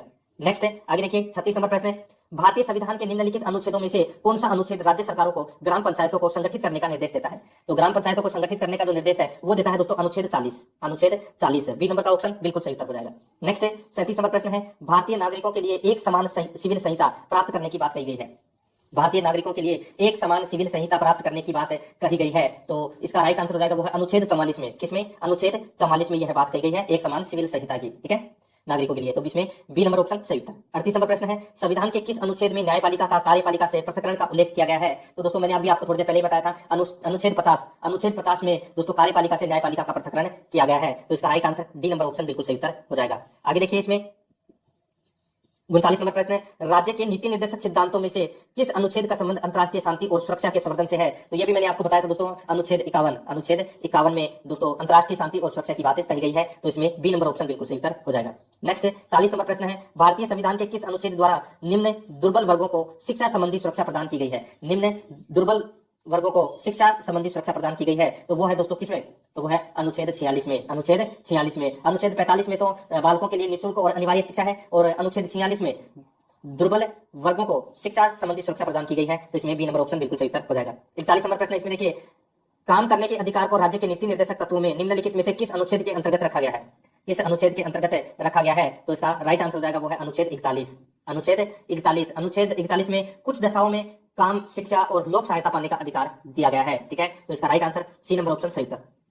42 नंबर प्रश्न है। इसमें देखिए दोस्तों सूची फर्स्ट और सूची सेकंड दे रखा है। सूची फर्स्ट और सूची सेकंड दे रखा है। अपने को दोस्तों यहाँ पे सुमेलित करना है। देखिए सूची फर्स्ट में संविधान का अनुच्छेद है और सूची सेकंड में विषय है। अब यहाँ पे देखिए अनुच्छेद 40 में अभी मैंने आपको बताया था ग्राम पंचायत के गठन के बारे में कही गई है ये बात। और अनुच्छेद 41 में ये भी मैंने आपको बताया था अभी कि कुछ दशाओं में काम, शिक्षा और लोक सहायता पाने का अधिकार है। तो यहाँ पे काम करने का अधिकार है वो अनुच्छेद 41 में है। अनुच्छेद 44 में नागरिकों के लिए एक समान सिविल संहिता प्रदान की गई है। ठीक है। और दोस्तों यहाँ पे देखिए अनुच्छेद 48, इसमें देखिए अनुच्छेद 48 में कृषि एवं पशुपालन के गठन के बारे में बात कही गई है। तो इसमें इस प्रश्न का राइट आंसर क्या हो जाएगा? वो है इसमें 1 2 3 4 1 2 3 4। तो इस प्रश्न का राइट आंसर क्या हो जाएगा? देखिए इसमें ए नंबर का ऑप्शन बिल्कुल सही उत्तर हो जाएगा। यहाँ पे ए के सामने ए है, बी के सामने 2, सी के सामने 3, डी के सामने 4। ठीक है। तो इसमें ए नंबर का ऑप्शन बिल्कुल सही उत्तर हो जाएगा। आगे देखिए 43 नंबर प्रश्न है। निम्न में से कौन सा राज्य के नीति निर्देशक तत्वों में शामिल है? तो कौन सा इसमें राज्य के नीति निर्देशक तत्वों में शामिल है? तो यहाँ पे देखिए मानव के दुर्व्यापार और बालाक श्रम का प्रतिषेध, ये दोस्तों किस में है? तो ये मूल अधिकार में है, यानी कि मौलिक अधिकार में है ये चीजें। ठीक है। और मैंने आपको बताया दोस्तों इसमें जो शोषण के विरुद्ध अधिकार है, ठीक है, उसमें मैंने आपको ये बताया है। ठीक है। तो ये अपना पहला इसमें गलत हो जाएगा, ये मूल अधिकार का पाठ है। और मादक पेय और स्वास्थ्य के लिए हानिकारक औषधियों के औषधीय प्रयोजनों से भिन्न उपयोग का प्रतिषेध। ठीक है। तो ये नीति निर्देशक तत्व में आता है दोस्तों इसमें। ठीक है। तो इस प्रश्न का अपना राइट आंसर हो जाएगा केवल और केवल इसमें 2 ही इसमें सही है। तो इसमें बी नंबर ऑप्शन बिल्कुल सही उत्तर हो जाएगा। आगे देखिए निम्न कथनों पर विचार कीजिए। निम्न कथनों पर अपने को इसमें विचार करना है। तो देखिए भारत के संविधान में पुरुषों और महिलाओं द्वारा समान कार्य के लिए समान वेतन को बढ़ावा देने के लिए कोई उपबंध नहीं है। ये दोस्तों इसमें गलत हो जाएगा।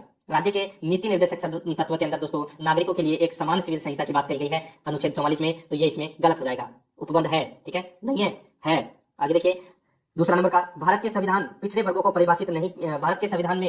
परिभाषित नहीं किया गया है। तो यहाँ पे देखिए उपरोक्त कथनों में से कौन सा सही है? तो इसमें दूसरा कथन है वो बिल्कुल सही है। तो इस प्रश्न का राइट आंसर हो जाएगा केवल और केवल 2। तो इसमें बी नंबर का ऑप्शन बिल्कुल सही उत्तर हो जाएगा। आगे देखिए इसमें 45 नंबर का प्रश्न है। इनमें से राज्य के नीति निर्देशक सिद्धांतों में सम्मिलित नहीं है। तो राज्य के नीति निर्देशक सिद्धांतों में सम्मिलित क्या नहीं है? देखिए यहाँ पे जो सूचना का अधिकार है, ये दोस्तों राज्य के नीति निर्देशक तत्व में नहीं आते। बाकी देखिए मदे निषेध, काम का अधिकार और समान कार्य हेतु समान वेतन, ये नीति निर्देशक तत्व में आते हैं तीनों। तो इस प्रश्न का राइट आंसर डी नंबर का ऑप्शन हो जाएगा। 46 नंबर का प्रश्न है। निम्नलिखित में से कौन सा एक संविधान के 42वें संविधान संशोधन द्वारा नीति निर्देशक तत्वों में नहीं जोड़ा गया? तो नीति निर्देशक तत्वों में क्या नहीं जोड़ा गया 42वें संविधान संशोधन के अंतर्गत है? तो यहाँ पे देखिए दोस्तों सभी नागरिकों के लिए समान आचार संहिता, ये 42वें संविधान संशोधन के अंतर्गत नहीं जोड़ा गया था। ठीक है। बाकी तीनों है उद्योगों के प्रबंध में श्रमिकों की भागीदारी, समान न्याय तथा निःशुल्क कानूनी सलाह और शोषण से युवाओं तथा बच्चों की सुरक्षा। तो इस प्रश्न का right answer C number option सही उत्तर हो जाएगा। आगे देखिए इसमें 47 नंबर प्रश्न है। भारत के कल्याणकारी राज्य होने का विचार पाया जाता है। तो ये दोस्तों अनुच्छेद 38 में पाया जाता है। और ये दोस्तों देखिए एक तो संविधान की प्रस्तावना में पाया जाता है, ठीक है, और एक है राज्य के नीति निर्देशक तत्वों में पाया जाता है। ठीक है। तो इस प्रश्न का राइट आंसर हो जाएगा ए और सी, यानी कि डी नंबर का ऑप्शन बिल्कुल सही उत्तर हो जाएगा। आगे देखिए इसमें 48 नंबर प्रश्न है। भारतीय संविधान में प्रतिष्ठापित राज्य की नीति निर्देशक तत्वों के अंतर्गत निम्न में से कौन से प्रावधान किए गए हैं? तो कौन से प्रावधान किए गए हैं? तो यहाँ पे देखिए भारतीय नागरिकों के लिए समान नागरिक संहिता सुरक्षित करना, ये दोस्तों इसमें गलत है। देखिए भारतीय नागरिकों के लिए एक समान नागरिक संहिता का उल्लेख है, सुरक्षित करने का मतलब यहाँ पे गलत दे रखा है। ठीक है। तो इसमें पहला इसमें गलत हो जाएगा। दूसरा है ग्राम पंचायतों को संगठित करना, बिल्कुल सही है। ग्रामीण क्षेत्रों में कुटीर उद्योगों को प्रोत्साहित करना, ये भी दोस्तों इसमें सही है। ठीक है। चौथा देखिए इसमें सभी कर्मकारों के लिए यथोचित अवकाश तथा सांस्कृतिक अवसर सुरक्षित करना, इनमें से गांधीवादी सिद्धांत है जो राज्य के नीति निर्देशक तत्वों में प्रतिबंधित होते हैं। तो यहाँ पे जो गांधीवादी सिद्धांत है वो दोस्तों इसमें 2 है, एक तो दूसरा और एक तीसरा। ठीक है। यहाँ पे देखिए नागरिकों के लिए एक समान सिविल संहिता का उल्लेख किया गया है, लेकिन ये गांधीवादी नहीं है। ठीक है। तो इसमें गांधीवादी का पूछा गया तो 2 और 3 इसका राइट आंसर हो जाएगा। 2 और 3, तो इसमें बी नंबर ऑप्शन बिल्कुल सही उत्तर। आगे देखिए शराबबंदी संविधान की किस धारा में निर्देशित है? शराबबंदी संविधान के किस धारा में निर्देशित है? तो ये दोस्तों धारा 47 में निर्देशित है। ए नंबर का ऑप्शन बिल्कुल सही उत्तर हो जाएगा। आगे देखिए इसमें 50 नंबर प्रश्न है। मूलभूत संविधान के कौन से भाग में राज्य लोक कल्याण की संकल्पना सम्मिलित की गई है? तो ये की गई है दोस्तों किसमें? तो राज्य के नीति निर्देशक तत्व में। ठीक है। तो इसमें इसका राइट आंसर हो जाएगा, इसमें डी नंबर का ऑप्शन बिल्कुल सही उत्तर हो जाएगा। ठीक है। गर्भपात को एक संवैधानिक अधिकार बनाने वाला विश्व का कौन सा प्रथम देश बना? गर्भपात को एक संवैधानिक अधिकार बनाने वाला विश्व का कौन सा प्रथम देश बना? बताइए निम्न में से सबसे उपयुक्त विकल्प चुने। तो इसका राइट आंसर हो जाएगा वो है दोस्तों फ्रांस। यहाँ पर 6 नंबर का ऑप्शन राइट आंसर हो जाएगा फ्रांस। दोस्तों 1975 में गर्भपात को संवैधानिक अधिकार के रूप में मान्यता देने वाला पहला देश बना। 6 number option right answer. CET 2024 graduate level में यह प्रश्न पूछा जा चुका है। सेकंड नंबर का प्रश्न है। इसमें देखिए निम्नलिखित में से कौन सी रिट उच्चतम न्यायालय द्वारा जारी की जाती है जो निचले अदालत के न्यायाधिकार क्षेत्र के अधिकार को रोकती है तथा जो उसके क्षेत्राधिकार में निहित नहीं है? बताइए निम्नलिखित में से कौन सी रिट उच्चतम न्यायालय द्वारा जारी की जाती है जो निचले अदालत के न्यायाधिकार क्षेत्र के अधिकार को रोकती है तथा जो उसके क्षेत्राधिकार में निहित नहीं है? तो दोस्तों इसका जो राइट आंसर हो जाएगा वो है इसमें प्रतिषेध। यहाँ पर ए नंबर का जो ऑप्शन है वो इसका राइट आंसर हो जाएगा प्रतिषेध। ठीक है। ये भी सीईटी ग्रेजुएट लेवल 28 सितंबर 2024 में प्रश्न है वो पूछा जा चुका है। 3 नंबर का प्रश्न इसमें देखिए निम्नलिखित में से कौन सा भारतीय संविधान के तहत मौलिक अधिकार नहीं है? बताइए कौन सा मौलिक अधिकार नहीं है? ये भी सीईटी ग्रेजुएट लेवल में प्रश्न पूछा जा चुका है। बताइए मौलिक अधिकार कौन सा नहीं है? स्वतंत्रता का अधिकार है, शिक्षा का अधिकार है, समानता का अधिकार है, लेकिन संपत्ति का अधिकार है वो दोस्तों मौलिक अधिकार नहीं है। 44वां संविधान संशोधन 1978 में हुआ था। तो दोस्तों इसके अंदर अनुच्छेद 31 में पहले संपत्ति का अधिकार हुआ करता था, लेकिन दोस्तों संपत्ति का अधिकार है वो मौलिक अधिकार की श्रेणी से हटा दिया गया और इसे कानूनी अधिकार है वो बना दिया गया। ठीक है, ये आपको इसमें याद रखना। तो यहाँ पर अपना इसमें राइट आंसर नंबर ऑप्शन बिल्कुल सही।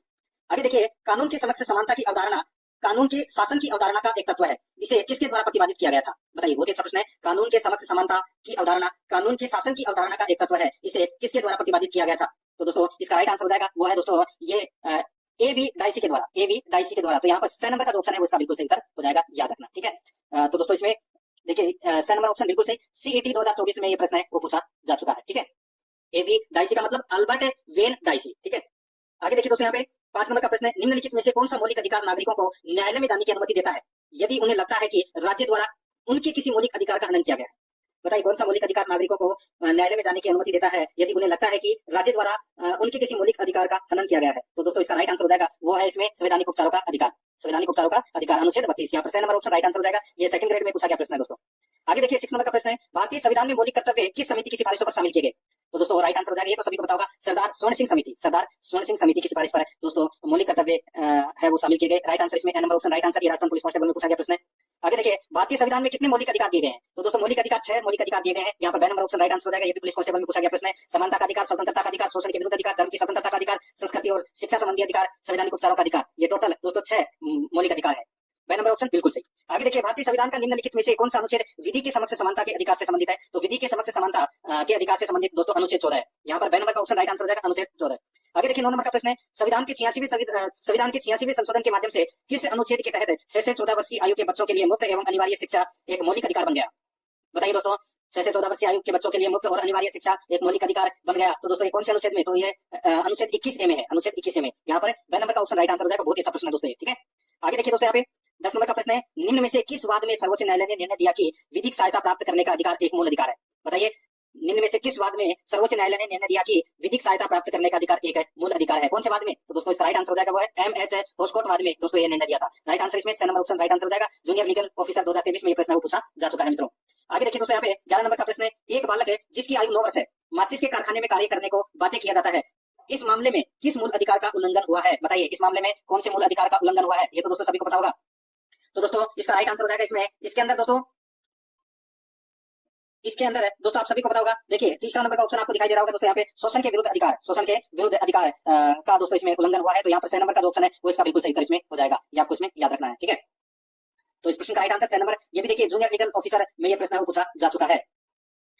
आगे देखिए दोस्तों, यहाँ पे 12 नंबर का प्रश्न है, निम्नलिखित में से कौन सा वाद एकांत कारावास के विरुद्ध अधिकार से संबंधित है? बताइए, अच्छा प्रश्न है दोस्तों ये भी।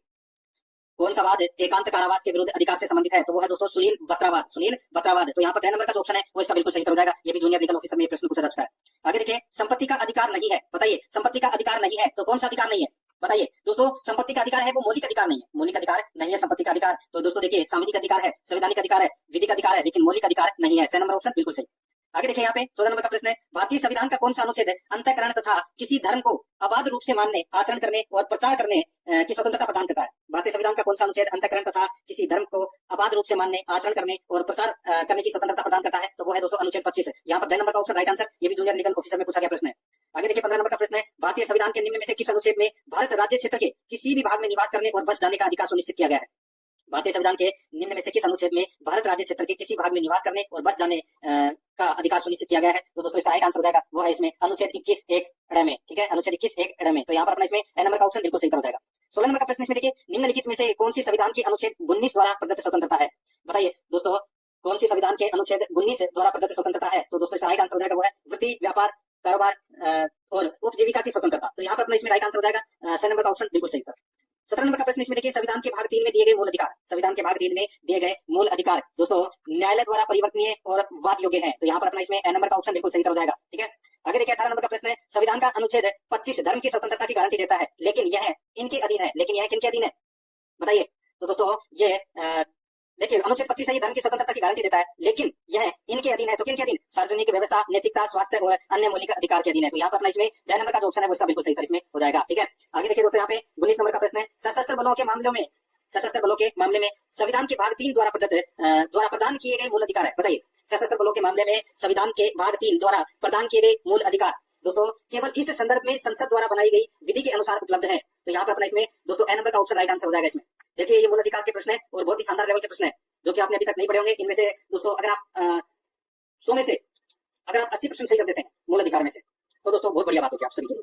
देखिए 20 नंबर का प्रश्न है, अनुच्छेद दोस्तों 20 और 21 के अधीन मूल अधिकार किस संशोधन द्वारा आपात की उद्घोषणा के प्रवर्तन के दौरान लागू किए जा सकते हैं? बताइए दोस्तों अनुच्छेद 20 और 21, ठीक है। तो अनुच्छेद 20 और 21 के अधीन मूल अधिकार है किस संशोधन के द्वारा आपात की उद्घोषणा के प्रवर्तन के दौरान लागू किए जा सकते हैं? तो दोस्तों इसका जो राइट आंसर हो जाएगा वो है इसमें दोस्तों वो संशोधन कौन सा था? तो वो 44वां संविधान संशोधन 1978। तो यहाँ पर नंबर ऑप्शन राइट आंसर हो जाएगा, ठीक है। ये भी प्रश्न है अभी पूछा गया प्रश्न है। आगे देखिए दोस्तों यहाँ पे 21 नंबर का प्रश्न है, अनैतिक व्यापार निवारण अधिनियम 1956 भारतीय संविधान में सन्निहित किस मूल अधिकार के अनुरूप बनाया गया है? बताइए दोस्तों यहाँ पर पूछा गया है कि अनैतिक व्यापार निवारण अधिनियम 1956 भारतीय संविधान में सन्निहित किस मूल अधिकार के अनुरूप बनाया गया है? तो दोस्तों इसका जो राइट आंसर हो जाएगा वो है कौन सा? बताइए, चार ऑप्शन आपके सामने दोस्तों दिए गए हैं। देखिए यहाँ पर इसका देखिए अनैतिक व्यापार निवारण अधिनियम, तो इसका राइट आंसर हो जाएगा अनुच्छेद 23। अनुच्छेद 23 इसका सही उत्तर इसमें हो जाएगा, ठीक है। आगे देखिए दोस्तों यहाँ पे 22 नंबर का प्रश्न है, निम्नलिखित में से कौन सा अधिकार अनुच्छेद 22 में प्रदान नहीं किया गया है? बताइए कौन सा अधिकार अनुच्छेद 22 में प्रदान नहीं किया गया है? यहाँ पर आप देख सकते हैं दोस्तों हथकड़ी न लगाने का अधिकार, हथकड़ी यानी कि हथकड़ी न लगाने का अधिकार है, ये दोस्तों अनुच्छेद 22 में प्रदान नहीं किया गया है। अनुच्छेद 22 में गिरफ्तारी के 24 घंटे के भीतर मजिस्ट्रेट के सामने पेश करने का अधिकार है, अपनी पसंद के वकील द्वारा बचाव का अधिकार है, गिरफ्तारी के कारणों को जानने या जानकारी पाने का अधिकार है। तो यहाँ पर हथकड़ी यानी कि हथकड़ी न लगाने का अधिकार यह अनुच्छेद 22 में प्रदान नहीं किया गया है। तो यहाँ पर नंबर ऑप्शन बिल्कुल सही। आगे देखिए 23 नंबर का प्रश्न है, अनुच्छेद 21 के अनुसार राज्य निम्नलिखित आयु वर्ग के सभी बच्चों को निःशुल्क और अनिवार्य शिक्षा प्रदान करेगा। तो दोस्तों ये तभी मैंने आपको बताया था, इसका राइट आंसर हो जाएगा दोस्तों 6 से 14 वर्ष, 6 से 14 वर्ष। तो इसमें राइट आंसर हो जाएगा नंबर का ऑप्शन बिल्कुल सही। 24 नंबर का प्रश्न इसमें देखिए, अनुच्छेद 19 के अंतर्गत कितने प्रकार की स्वतंत्रता उपलब्ध है? तो कितने प्रकार की स्वतंत्रता उपलब्ध है? तो दोस्तों 6 प्रकार की स्वतंत्रता उपलब्ध है अनुच्छेद 19 में, ठीक है। जिसमें भाषण और अभिव्यक्ति की आजादी, शांतिपूर्वक तरीके से सम्मेलन में भाग लेने की आजादी, संगठन या संघ बनाने की आजादी, निवास करने की आजादी, कोई भी पेशा अपनाने की आजादी। तो यहाँ पर इसमें राइट आंसर 6 प्रकार की स्वतंत्रता मिलती है दोस्तों अनुच्छेद 19 में, नंबर ऑप्शन बिल्कुल सही। आगे देखिए अनुच्छेद 19(1) में अंतर्विष्ट मूल अधिकारों पर युक्तियुक्त निर्बंध लगा सकता है। बताइए अनुच्छेद 19(1) में अंतर्विष्ट मूल अधिकारों पर युक्तियुक्त निर्बंध लगा सकता है। तो दोस्तों इसका राइट आंसर हो जाएगा वो है दोस्तों कौन लगा सकता है? तो इसका राइट आंसर राज्य, ठीक है, राज्य। तो इसका सही उत्तर हो जाएगा ए नंबर का ऑप्शन बिल्कुल सही। जूनियर लीगल ऑफिसर में प्रश्न पूछा जा चुका है। 26 नंबर का प्रश्न इसमें देखिए, भाग 3 के प्रयोजन के लिए राज्य को परिभाषित किया गया। बताइए भाग 3 के प्रयोजन के लिए राज्य को परिभाषित किया गया है। तो दोस्तों इसका राइट आंसर हो जाएगा वो है अनुच्छेद 12 में। अनुच्छेद 12 में 6 नंबर का ऑप्शन बिल्कुल सही हो जाएगा। देखिए मूल अधिकार है वो अनुच्छेद 12 से 35 तक है। तो यहाँ पर 6 नंबर ऑप्शन बिल्कुल सही, अनुच्छेद 12। आगे देखिए अनुच्छेद 16(4) के संबंधित है। अनुच्छेद 16(4) के संबंधित है। तो ये किससे संबंधित है? तो दोस्तों ये पदोन्नति में आरक्षण से संबंधित है। ये पदोन्नति में आरक्षण से संबंधित है। 6 नंबर का ऑप्शन बिल्कुल सही हो जाएगा। आगे देखिए 28 नंबर का प्रश्न है, निम्नलिखित में से कौन सी रिट निजी व्यक्ति के विरुद्ध जारी की जा सकती है? कौन सी रिट निजी व्यक्ति के विरुद्ध जारी की जा सकती है? तो वो है बंदी प्रत्यक्षीकरण। यहाँ पर ए नंबर का ऑप्शन राइट आंसर हो जाएगा बंदी प्रत्यक्षीकरण। 29 नंबर का प्रश्न इसमें देखिए, विधियों के समान संरक्षण अनुच्छेद 14 में ग्रहण किया गया है। विधियों के समान संरक्षण अनुच्छेद 14 में ग्रहण किया गया है। तो दोस्तों इसका राइट आंसर क्या हो जाएगा? वो है इसमें कौन सा? वो है संयुक्त राज्य अमेरिका के संविधान से, संयुक्त राज्य अमेरिका के संविधान से। तो यहाँ पर 10 नंबर ऑप्शन बिल्कुल सही। 30 नंबर का प्रश्न इसमें देखिए, विधि का शासन किससे संबंधित है? दोस्तों विधि का शासन है वो किससे संबंधित है? तो इसका राइट आंसर हो जाएगा वो है दोस्तों अनुच्छेद 14 से संबंधित है। अनुच्छेद 14 से संबंधित है। यहाँ पर 6 नंबर का ऑप्शन राइट आंसर हो जाएगा। आगे देखिए, निम्न में से किस वाद में सर्वोच्च न्यायालय ने निर्णय दिया कि आश्रय का अधिकार भारतीय संविधान के अनुच्छेद 21 के अंतर्गत मूल अधिकार का एक भाग है? बताइए, अच्छा प्रश्न है ये भी दोस्तों।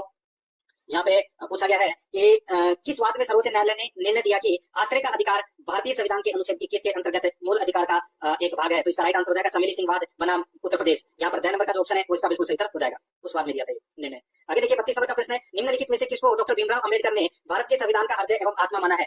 तो बताइए दोस्तों किसको माना है? तो वो माना है अनुच्छेद 32 को, संवैधानिक उपचारों का अधिकार को, ठीक है। तो यहाँ पर अपना इसमें राइट आंसर हो जाएगा दोस्तों 10 नंबर का ऑप्शन बिल्कुल सही, संवैधानिक उपचारों का अधिकार। नेक्स्ट आगे देखिए, भारत के संविधान के अनुच्छेद 13 के खंड 3 ख के अंतर्गत प्रवर्त विधि का अर्थ है। बताइए भारत के संविधान के अनुच्छेद 13 के खंड 3 ख के अंतर्गत प्रवर्त विधि का अर्थ है। तो दोस्तों क्या अर्थ है? तो उसका अर्थ है विधानमंडल द्वारा बनाई गई विधि, विधानमंडल द्वारा बनाई गई विधि। 10 नंबर का जो ऑप्शन है वो इसका बिल्कुल सही। आगे देखिए 34 नंबर का प्रश्न है, अनुच्छेद 14 के तहत अणु के वर्गीकरण के लिए कौन सी शर्तें अनिवार्य है?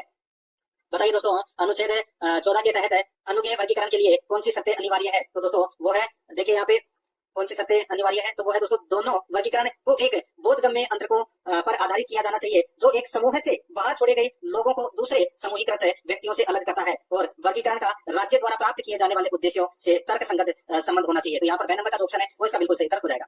आगे देखिए 35 नंबर का प्रश्न है, निम्नलिखित को सुमेलित कीजिए। निम्नलिखित को दोस्तों सुमेलित करना है। एक तरफ है दोस्तों अनुच्छेद दे रखा है, दूसरी तरफ उनमें क्या है वो अपने को बताना है। बहुत ही अच्छा प्रश्न है और ये भी प्रश्न है वो परीक्षा में पूछा जा चुका है लीगल ऑफिसर के अंदर। यहाँ पर आप देख सकते हैं दोस्तों, देखिए थोड़ा सा छोटा कर देता हूँ, सारी चीजें आ जाएगी। देखिए दोस्तों यहाँ पे अनुच्छेद 14, बताइए अनुच्छेद 14 में क्या है, पता होना चाहिए दोस्तों आपको। यहाँ पे अनुच्छेद 14 में दोस्तों विधि के समक्ष समानता है, अनुच्छेद 14 में विधि के समक्ष समानता यानी कि पहले में सी। अनुच्छेद 16(3) में क्या है, बताइए अनुच्छेद 16(3) में राज्य द्वारा निवास के आधार पर सेवाओं में विभेद यानी कि नौकरियों में विभेद, ये अनुच्छेद 16(3) में है, ठीक है। अनुच्छेद 16(4) में क्या है, अनुच्छेद 16(4) में दोस्तों राज्य द्वारा सामाजिक आर्थिक रूप से पिछड़े वर्गों के प्रति विशेष उपबंध है, अनुच्छेद 16(4) में। और अनुच्छेद 18(1) में क्या है, तो इसमें दोस्तों राज्य सेना या विद्या संबंधी सम्मान के अतिरिक्त कोई उपाधि प्रदान नहीं करेगा। तो यहाँ पर अपना इसमें राइट आंसर क्या हो जाएगा, सी बी डी ए, इसका बिल्कुल सही उत्तर हो जाएगा, सी बी डी ए, ठीक है। तो यहाँ पर द नंबर का जो ऑप्शन है वो इसका बिल्कुल सही उत्तर हो जाएगा। ये देखिए प्रश्न पूछा जा चुका है, महत्वपूर्ण प्रश्न है, एक एक नंबर है वो दोस्तों महत्वपूर्ण हो जाते हैं परीक्षा में। देखिए 36 नंबर का प्रश्न है, जब एक अपर न्यायालय या अधिकरण में या अधिकरण के अपनी अधिकारिता के बाहर या नैसर्गिक न्याय के नियमों के प्रतिकूल कार्य करने पर जो रिट जारी की जाती है उसे क्या कहते हैं, बताइए। जब एक अवर न्यायालय या अधिकरण के अपनी अधिकारिता के बाहर या नैसर्गिक न्याय के नियमों के प्रतिकूल कार्य करने पर जो रिट जारी की जाती है उसे क्या कहते हैं, उसे उत्प्रेषण कहते हैं दोस्तों, क्या कहते हैं, उत्प्रेषण। तो यहाँ पर इसका राइट आंसर हो जाएगा द नंबर ऑप्शन, बिल्कुल सही, उत्प्रेषण। नेक्स्ट आगे देखिए 37 नंबर का प्रश्न है, निम्नलिखित में से कौन सा सिद्धांत संविधान के अनुच्छेद 13 से संबंधित नहीं है, निम्नलिखित में से कौन सा सिद्धांत संविधान के अनुच्छेद 13 से संबंधित नहीं है, तो इसका राइट आंसर हो जाएगा वो है इसमें आवासीय विधायन का सिद्धांत, आवासीय विधायन का सिद्धांत, 6 नंबर का ऑप्शन बिल्कुल सही हो जाएगा। 38 नंबर का प्रश्न इसमें देखिए, कर्मकारों के स्वास्थ्य और शक्ति का दुरुपयोग न हो उल्लेखित है, कर्मकारों के स्वास्थ्य और शक्ति का दुरुपयोग न हो उल्लेखित है, तो दोस्तों ये उल्लेखित है किसमें, तो इसका जो राइट आंसर हो जाएगा ये अनुच्छेद 39 में उल्लेखित है दोस्तों, अनुच्छेद 39 में उल्लेखित है। तो यहाँ पर अपना इसमें राइट आंसर हो जाएगा 6 नंबर का ऑप्शन बिल्कुल सही, अनुच्छेद 39 में। आगे देखिए 39 नंबर का प्रश्न है, देखिए किस वाद में 5 न्यायाधीशों की संविधान पीठ ने कहा कि शिक्षा प्रदान करना एवं व्यापार या व्यवसाय नहीं माना जा सकता, किस बात में 5 न्यायाधीशों की संविधान पीठ ने कहा कि शिक्षा प्रदान करना एक व्यापार या व्यवसाय नहीं माना जा सकता, तो दोस्तों इसका राइट आंसर हो जाएगा वो है 19 कृष्ण केस में, 19 कृष्ण केस में। तो यहाँ पर इसमें राइट आंसर हो जाएगा द नंबर ऑप्शन बिल्कुल सही। 40 नंबर प्रश्न इसमें देखिए, संविधान के भाग 3 में प्रदत्त अधिकारों को आपातकाल के दौरान स्थगित करने का प्रावधान निम्न अनुच्छेद में उपबंधित किया गया है, संविधान के भाग 3 में प्रदत्त अधिकारों को आपातकाल के दौरान स्थगित करने का प्रावधान निम्न अनुच्छेद में उपबंधित किया गया है, तो दोस्तों इसका राइट आंसर हो जाएगा वो है कौन से अनुच्छेद में, तो अनुच्छेद 362 में, अनुच्छेद 362 में। राइट आंसर इसमें द नंबर का ऑप्शन बिल्कुल सही इसमें हो जाएगा। आगे देखिए दोस्तों यहाँ पे 41 नंबर का प्रश्न है, निम्नलिखित में से किस अनुच्छेद के अंतर्गत न्यायिक पुनरावलोकन की शक्ति उपलब्ध है, बताइए न्यायिक पुनरावलोकन की शक्ति कौन से अनुच्छेद में दोस्तों उपलब्ध है, तो इसका राइट आंसर हो जाएगा वो है इसमें अनुच्छेद 13 में, अनुच्छेद 13 में। तो इसका राइट आंसर 6 नंबर ऑप्शन हो जाएगा। आगे देखिए 42 नंबर का प्रश्न है, अनुच्छेद 13(2) में उल्लेखित है कि ऐसी विधि निर्माण की जाती है जो संविधान के भाग का उल्लंघन करे, उल्लंघन की सीमा तक शून्य होगी, बताइए दोस्तों अनुच्छेद 13(2) में उल्लेखित है कि ऐसी विधि निर्माण की जाती है जो संविधान के भाग 3 का उल्लंघन करे, भाग 3 का उल्लंघन करे, उल्लंघन की सीमा तक शून्य होगी। तो यहाँ पर अपना इसमें ब नंबर का ऑप्शन राइट आंसर हो जाएगा। ये सारे के सारे दोस्तों प्रश्न पूछे जा चुके हैं। 43 नंबर का प्रश्न है, एक ही अपराध के लिए एक से अधिक बार अभियोजित है और दंडित करने पर रोक, बताइए एक ही अपराध के लिए एक से अधिक बार अभियोजित है और दंडित करने पर रोक है भारत के संविधान में निहित है, भारत के संविधान में निहित है, तो यहाँ पर अपना इसमें राइट आंसर हो जाएगा 6 नंबर का ऑप्शन सही उत्तर। नेक्स्ट आगे देखिए, भारतीय संविधान का कौन सा अनुच्छेद समान कार्य के लिए समान वेतन महिलाओं एवं पुरुष दोनों के लिए प्रावधान करता है, तो दोस्तों इसका राइट आंसर हो जाएगा वो है अनुच्छेद 39, यहाँ पर 6 नंबर का ऑप्शन बिल्कुल सही हो जाएगा, अनुच्छेद 39। आगे देखिए यहाँ पे निम्न में विषम इंगित करें, निम्न में विषम इंगित करें, तो दोस्तों विषम इंगित करना है यानी कि अपने को बताना है कि कौन सा इसमें मौलिक अधिकार नहीं है, तो पता चल गया होगा दोस्तों आप लोगों को। यहाँ पे देखिए मौलिक अधिकार की श्रेणी में संपत्ति का अधिकार नहीं आता, तो यहाँ पर 6 नंबर का ऑप्शन राइट आंसर हो जाएगा। आगे देखिए निम्न में से कौन सा अनुच्छेद प्राइवेट व्यक्ति के विरुद्ध भी परिवर्तनीय है, बताइए कौन सा अनुच्छेद प्राइवेट व्यक्ति के विरुद्ध भी परिवर्तनीय है, तो वो है अनुच्छेद 15(2), अनुच्छेद 15(2, यहाँ पर 2 नंबर का ऑप्शन राइट आंसर हो जाएगा।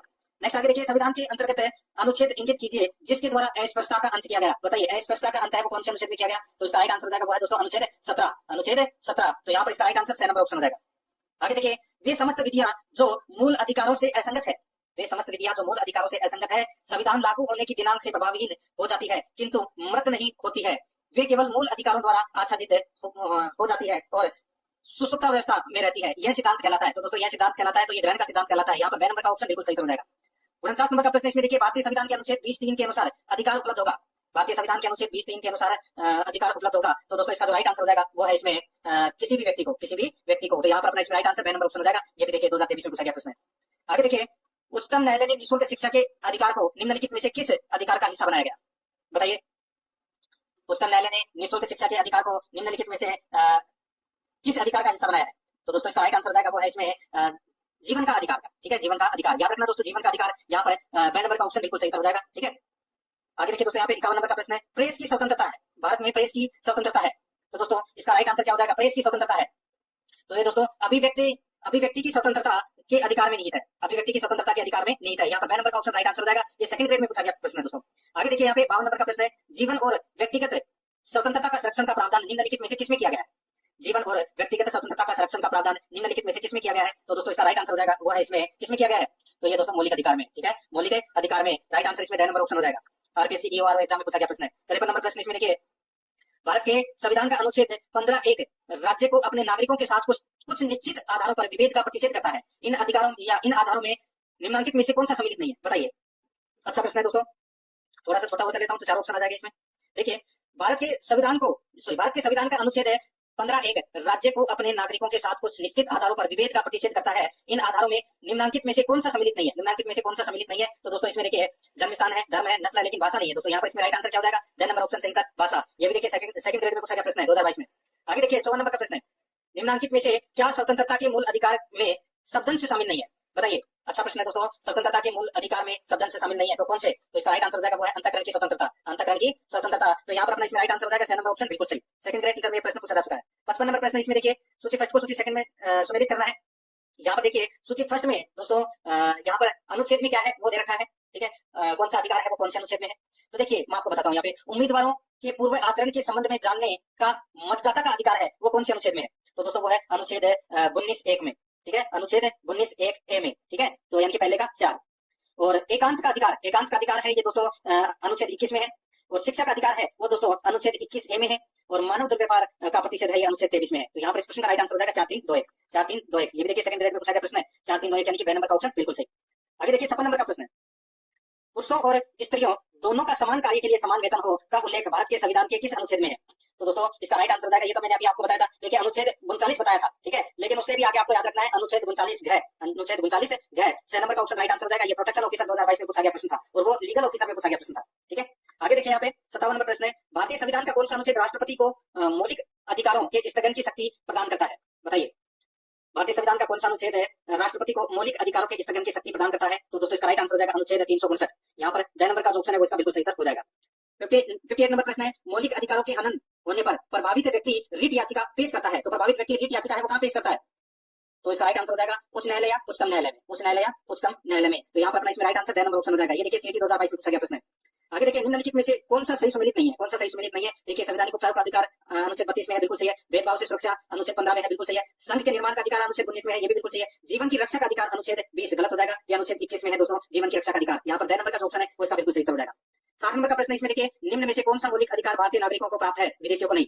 कौन सा मौलिक अधिकार भारतीय नागरिकों को प्राप्त है विदेशियों को नहीं? तो यहाँ पर इसका जो राइट आंसर हो जाएगा वो है दोस्तों कौन सा? तो वो है धर्म, नस्ल, जाति, लिंग या जन्म स्थान के आधार पर भेदभाव का निषेध। यहाँ पर अपना इसमें राइट आंसर हो जाएगा 2 नंबर का ऑप्शन बिल्कुल सही। ये थर्ड ग्रेड टीचर 2022 में दोस्तों ये प्रश्न पूछा जा चुका है। अनुच्छेद 21(1) के तहत राज्य किस आयु वर्ग के सभी बच्चों को मुफ्त एवं अनिवार्य शिक्षा प्रदान करेगा? तो दोस्तों इसका राइट आंसर हो जाएगा वो है 6 से 14 साल की आयु समूह। तो यहाँ पर अपना इसमें राइट आंसर 2 नंबर ऑप्शन हो जाएगा। ये स्कूल लेक्चरर 2022 में पूछा गया प्रश्न है। 62 नंबर का प्रश्न इसमें देखिए, एक नागरिक को मताधिकार का प्रयोग करने से अयोग्य मानने के आधारों के सही समूह को चिन्हित कीजिए। दोस्तों अच्छा प्रश्न है, एक नागरिक को मताधिकार का प्रयोग करने से अयोग्य मानने के आधारों का सही समूह को चिन्हित कीजिए। तो वो है दोस्तों अपराध, भ्रष्ट, अवैधानिक आचरण, गैर निवास। तो यहाँ पर अपना इसमें 6 नंबर का ऑप्शन राइट आंसर हो जाएगा। इसको लेक्चरर में प्रश्न पूछा जा चुका है। आगे देखिए, डॉक्टर भीमराव अंबेडकर द्वारा निम्नलिखित अधिकारों में से किसे संविधान का हृदय व आत्मा बताया है? बताइए, संविधान का हृदय एवं आत्मा कौन से मौलिक अधिकार को बताया है डॉक्टर भीमराव अंबेडकर ने? तो इसका राइट आंसर हो जाएगा वो है दोस्तों संवैधानिक उपचारों का अधिकार, संवैधानिक उपचारों का अधिकार। तो यहाँ पर इसका राइट आंसर हो जाएगा 6 नंबर ऑप्शन बिल्कुल सही, अनुच्छेद 32। ये देखिए पीटीआई थर्ड ग्रेड में प्रश्न पूछा जा चुका है। 64 नंबर का प्रश्न इसमें देखिए, 6 से 14 वर्ष की उम्र के बालकों को शिक्षा के अवसर उपलब्ध कराने हेतु कौन सा संविधान संशोधन किया गया? 6 से 14 वर्ष उम्र के बालकों को शिक्षा के अवसर उपलब्ध कराने हेतु कौन सा संविधान संशोधन किया गया? तो वो है दोस्तों 86वां संविधान संशोधन। तो इसमें 6 नंबर का जो ऑप्शन है उसका राइट आंसर हो जाएगा। देखिए रेट 2022 लेवल 2 सामाजिक अध्ययन शिफ्ट 4 में यह प्रश्न पूछा जा चुका है। 65 नंबर का प्रश्न है, संपत्ति का अधिकार वर्तमान में भारत के संविधान के किस अनुच्छेद में वर्णित है? तो वो है दोस्तों अनुच्छेद 300 में। यहाँ पर 6 नंबर का ऑप्शन राइट आंसर, ये भी रेट में पूछा गया प्रश्न है। आगे देखिए, किस संविधान संशोधन के द्वारा भारत में वयस्क मताधिकार की आयु 21 वर्ष से घटाकर 18 वर्ष की गई? तो दोस्तों वो संविधान संशोधन कौन सा था? तो वो था दोस्तों 61वां संविधान संशोधन। ठीक है, 61वें संविधान संशोधन में जो मतदान देने की जो आयु है वो 21 वर्ष से घटाकर 18 वर्ष की गई। यहाँ पर अपना इसमें 2 नंबर का ऑप्शन राइट आंसर हो जाएगा। ये भी रेट 2022 में पूछा गया प्रश्न है। आगे देखिए, उपाधियों का अंत किस मौलिक अधिकार का हिस्सा है? तो दोस्तों ये अनुच्छेद 18 यानी कि दोस्तों समता का अधिकार का हिस्सा है। ये राइट आंसर हो जाएगा यहाँ पे 2 नंबर ऑप्शन बिल्कुल सही। ये भी रेट 2022 में पूछा गया प्रश्न है। 68 नंबर का प्रश्न है, इसमें देखिए सूची फर्स्ट में दोस्तों यहाँ पर देखिए मूल अधिकार दे रखा है और यहाँ पे अनुच्छेद दे रखा है। अपने को दोस्तों यहाँ पर क्या करना है, सुमेलित करना है। दोस्तों आप यहाँ पर देख सकते हैं, कारखानों में बालकों के नियोजन का प्रतिषेध है, ये अनुच्छेद 24 में है, अनुच्छेद 24 में है। और अंतःकरण की स्वतंत्रता का अधिकार है, ये दोस्तों किसमें है? तो ये अनुच्छेद 25 में है। और बलात् श्रम का प्रतिषेध है, ये दोस्तों अनुच्छेद 23 में है। और अल्पसंख्यकों के हितों की सुरक्षा है, ये दोस्तों अनुच्छेद 29 में है। तो यहाँ पर इसका राइट आंसर क्या हो जाएगा, वो है दोस्तों इसमें 2 3 1 4, 2 3 1 4 अपना इसमें राइट आंसर हो जाएगा, 2 3 1 4, यानी कि पहले नंबर का जो ऑप्शन है वो इसका बिल्कुल सही। आगे देखिए 69 नंबर प्रश्न है, भारत में लैंगिक अपराधों से बालकों का संरक्षण का अधिनियम कब बनाया गया? भारत में लैंगिक अपराधों से बालकों का संरक्षण का अधिनियम कब बनाया गया? तो दोस्तों इसका राइट आंसर हो जाएगा वो है दोस्तों कब बनाया गया? तो दोस्तों ये बनाया गया 2012 में। कब बनाया गया? 2012 में। तो इसका right answer B number option हो जाएगा 2012 में। आगे देखिए यहाँ पे 70 नंबर का प्रश्न है, 86वें संविधान संशोधन अधिनियम द्वारा शिक्षा के अधिकार को किस मौलिक अधिकार का भाग बनाया है? बताइए, 86वें संविधान संशोधन अधिनियम द्वारा शिक्षा के अधिकार को किस मौलिक अधिकार का भाग बनाया? तो इसका राइट आंसर हो जाएगा वो है स्वतंत्रता का अधिकार को। ठीक है, राइट आंसर हो जाएगा यहाँ पे ए नंबर का ऑप्शन बिल्कुल सही। ये भी रेट 2021 में पूछा गया प्रश्न है एसएसटी में। आगे देखिए, भारतीय संविधान के किस अनुच्छेद के अनुसार किसी को भी किसी भी पेशे को चुनने या व्यवसाय करने का अधिकार है? बताइए, अच्छा प्रश्न है। यहाँ पर पूछा गया है कि भारतीय संविधान के किस अनुच्छेद के अनुसार किसी भी पेशे या व्यवसाय करने का अधिकार है? तो दोस्तों इसका राइट आंसर हो जाएगा वो है अनुच्छेद 19(1). अनुच्छेद 19(1). तो यहाँ पर ए नंबर का ऑप्शन राइट आंसर हो जाएगा। ये पुलिस कांस्टेबल एग्जाम में पूछा गया प्रश्न है। आगे देखिए, कौन से संविधान संशोधन द्वारा भारतीय संविधान में संपत्ति का अधिकार विलोपित किया गया? तो 44वें संविधान संशोधन 1978 में किया गया। यहाँ पर B number option right answer. ये पटवार में पूछा गया प्रश्न है। आगे देखिए, कौन से संविधान संशोधन के द्वारा भारतीय संविधान में शिक्षा का अधिकार अंत स्थापित किया गया? शिक्षा का अधिकार अंत स्थापित किया गया। तो दोस्तों इसका राइट आंसर हो जाएगा वो है इसमें 86वें संविधान संशोधन में। यहाँ पर C number option right answer. ये भी पटवारी में पूछा गया प्रश्न है। आगे देखिए, निम्नलिखित में से नागरिक अधिकार पत्र के मूल तत्व में कौन सम्मिलित नहीं है? बताइए, निम्नलिखित में से नागरिक अधिकार पत्र के मूल तत्व में कौन सम्मिलित नहीं है? तो यहाँ पर इसका जो राइट आंसर हो जाएगा, सम्मिलित कौन नहीं है वो बताना है। तो इसमें देखिए, अभिकरण के कार्य के निरीक्षण का प्रावधान, ये दोस्तों इसमें सम्मिलित नहीं है नागरिक अधिकार पत्र के मूल तत्व में। तो यहाँ पर अपना इसमें बी नंबर का ऑप्शन राइट आंसर हो जाएगा। आरएसपी 2021 में प्रश्न है वो पूछा जा चुका है।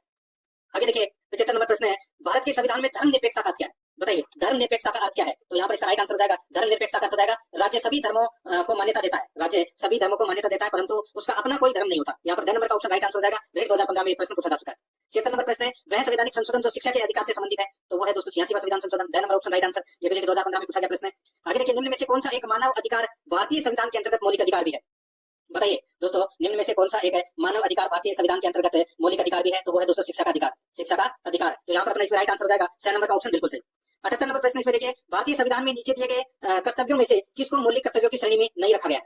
भारतीय संविधान में नीचे दिए गए कर्तव्यों में से किसको मौलिक कर्तव्यों की श्रेणी में नहीं रखा गया है? तो इसका राइट आंसर हो जाएगा वो है आयकर भुगतान। यहाँ पर बी नंबर का ऑप्शन राइट आंसर हो जाएगा। ये असिस्टेंट जनरल एग्जाम 2013 में पूछा गया प्रश्न है। 79 नंबर प्रश्न है, किस प्रधानमंत्री के कार्यकाल में संपत्ति के अधिकार को भारत के संविधान की मौलिक अधिकार की सूची में विलोपित किया गया? किस प्रधानमंत्री के कार्यकाल में संपत्ति के अधिकार को भारत के संविधान की मौलिक अधिकारों की सूची में विलोपित किया गया? तो इसका राइट आंसर हो जाएगा वो है दोस्तों इसमें कौन सा? तो वो है मोरारजी देसाई। मोरारजी देसाई। तो इसका राइट आंसर हो जाएगा वो है इसमें ए नंबर का ऑप्शन बिल्कुल सही, मोरारजी देसाई। 80 नंबर का प्रश्न इसमें देखिए, संविधान के किस अनुच्छेद द्वारा सिखों द्वारा कृपाण धारण करना धार्मिक स्वतंत्रता का अंग माना जाता है? संविधान के किस अनुच्छेद द्वारा सिखों द्वारा कृपाण धारण करना धार्मिक स्वतंत्रता का अंग माना जाता है? तो वो है अनुच्छेद 25 है। यहाँ पर बी नंबर का ऑप्शन बिल्कुल सही हो जाएगा। 81 नंबर प्रश्न है, भारतीय संविधान में न्यायिक पुनरावलोकन का आधार है?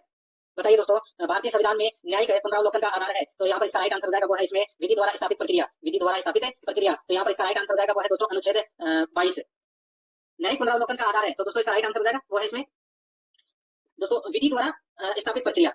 विधि द्वारा स्थापित प्रक्रिया। तो यहाँ पर इसमें राइट आंसर बी नंबर का ऑप्शन हो जाएगा, न्यायिक पुनरावलोकन। ठीक है, आगे देखिए दोस्तों, यहाँ पे बंदी बनाए गए व्यक्ति के मौलिक अधिकारों की रक्षा किस अनुच्छेद से प्रदत्त है? तो वो है अनुच्छेद 22 है। यहाँ पर बी नंबर का ऑप्शन राइट आंसर हो जाएगा अनुच्छेद 22। आगे देखिए, संविधान के अंतर्गत मूल अधिकारों का संरक्षक कौन है? मूल अधिकारों का संरक्षक कौन है? तो यहाँ पर इसका राइट आंसर हो जाएगा सर्वोच्च न्यायालय। सर्वोच्च न्यायालय। यहाँ पर अपना इसमें सी नंबर का ऑप्शन राइट आंसर सर्वोच्च न्यायालय। आगे देखिए, 84 नंबर का प्रश्न है, फोर्थ स्टेट या चतुर्थ स्तंभ क्या है? तो दोस्तों ये प्रेस है। तो यहाँ पर इसमें right answer D number option हो जाएगा प्रेस। आगे देखिए, भारतीय संविधान निम्न में से कौन सा अधिकार प्रदान नहीं करता? तो दोस्तों यहाँ पर देखिए, कौन सा अधिकार प्रदान नहीं करता भारतीय संविधान? तो यहाँ पर इसका राइट आंसर हो जाएगा वो है समान आवास का अधिकार। समान आवास का अधिकार है वो प्रदान नहीं करता। ए नंबर ऑप्शन बिल्कुल सही। आगे देखिए, भारतीय संविधान का कौन सा अनुच्छेद है अल्पसंख्यकों को अपनी मनपसंद शिक्षण संस्थाओं को स्थापित एवं संचालित करने के अधिकार को संरक्षण प्रदान करता है? तो बताइए कौन सा अनुच्छेद करता है? तो इसका राइट आंसर हो जाएगा वो है अनुच्छेद 30 है। अनुच्छेद 30 है। तो यहाँ पर इसमें डी नंबर का ऑप्शन बिल्कुल सही। आगे देखिए, किस प्रधानमंत्री के कार्यकाल में संपत्ति के अधिकार को भारत के संविधान की मौलिक अधिकारी की सूची में विलोपित किया गया?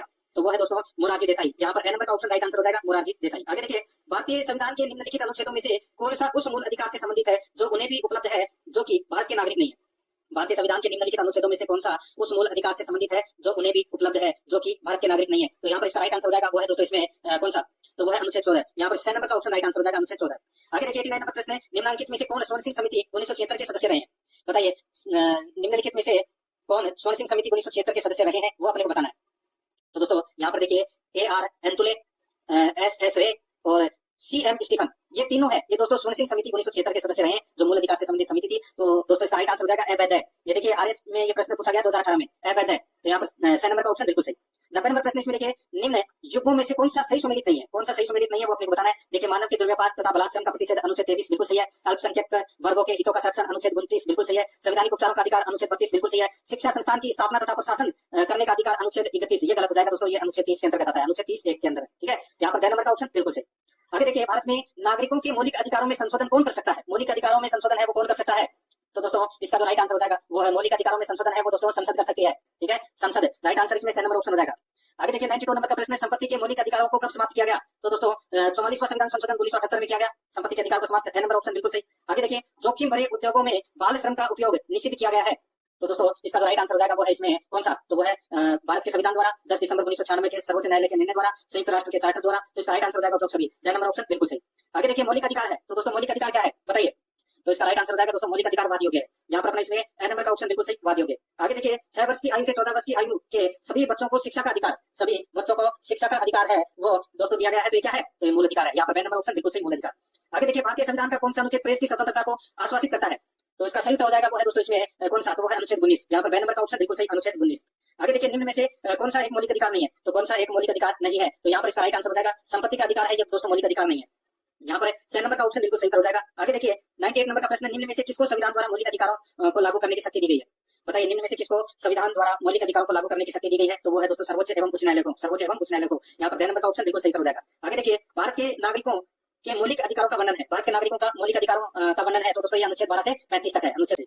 नेक्स्ट आगे देखिए, भारत के संविधान में मौलिक अधिकार है, तो भारत के संविधान में मौलिक अधिकार है, तो दोस्तों इसका राइट आंसर हो जाएगा ये मूल अधिकार का हिस्सा था, ये मूल अधिकार का हिस्सा था, ठीक है। तो यहाँ पर अपना इसमें राइट आंसर ए नंबर का ऑप्शन बिल्कुल सही था। इसमें भारत के लोग शब्दों का प्रयोग भारतीय संविधान में कहां से लिया गया है, बताइए, बहुत ही शानदार प्रश्न है, 2016 में ये प्रश्न पूछा जा चुका है।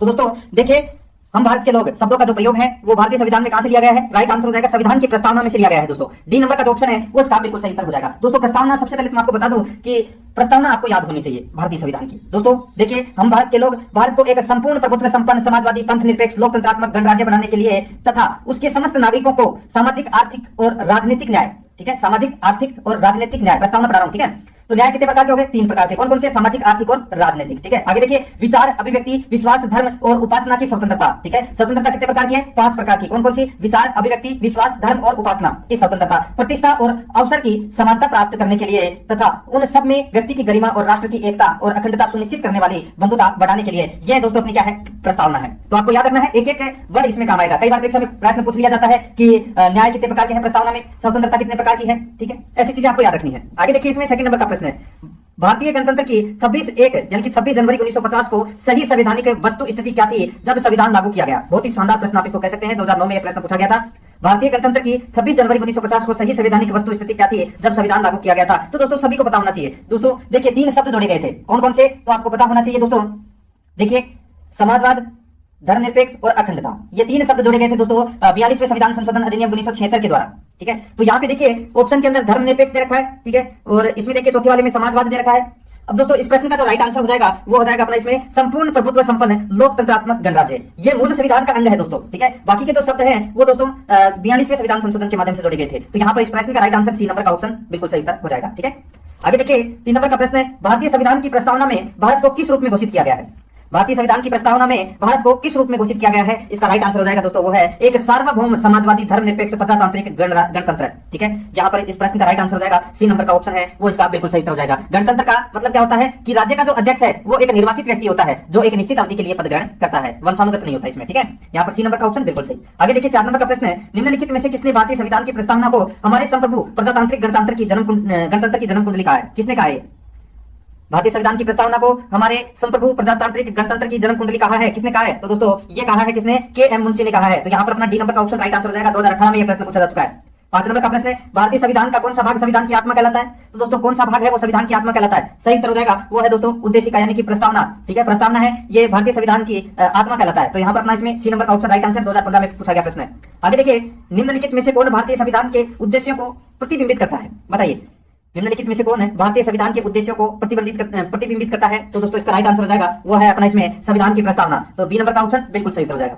7 नंबर का प्रश्न है, भारत की संप्रभुता एकता एवं अखंडता को अक्षुषण बनाए रखने तथा उसकी रक्षा करने का प्रावधान किया गया है। तो दोस्तों ये प्रावधान किया गया है किसके अंदर, तो ये प्रस्तावना में ये प्रावधान किया गया है। तो यहाँ पर ए नंबर का ऑप्शन बिल्कुल सही उत्तर हो जाएगा।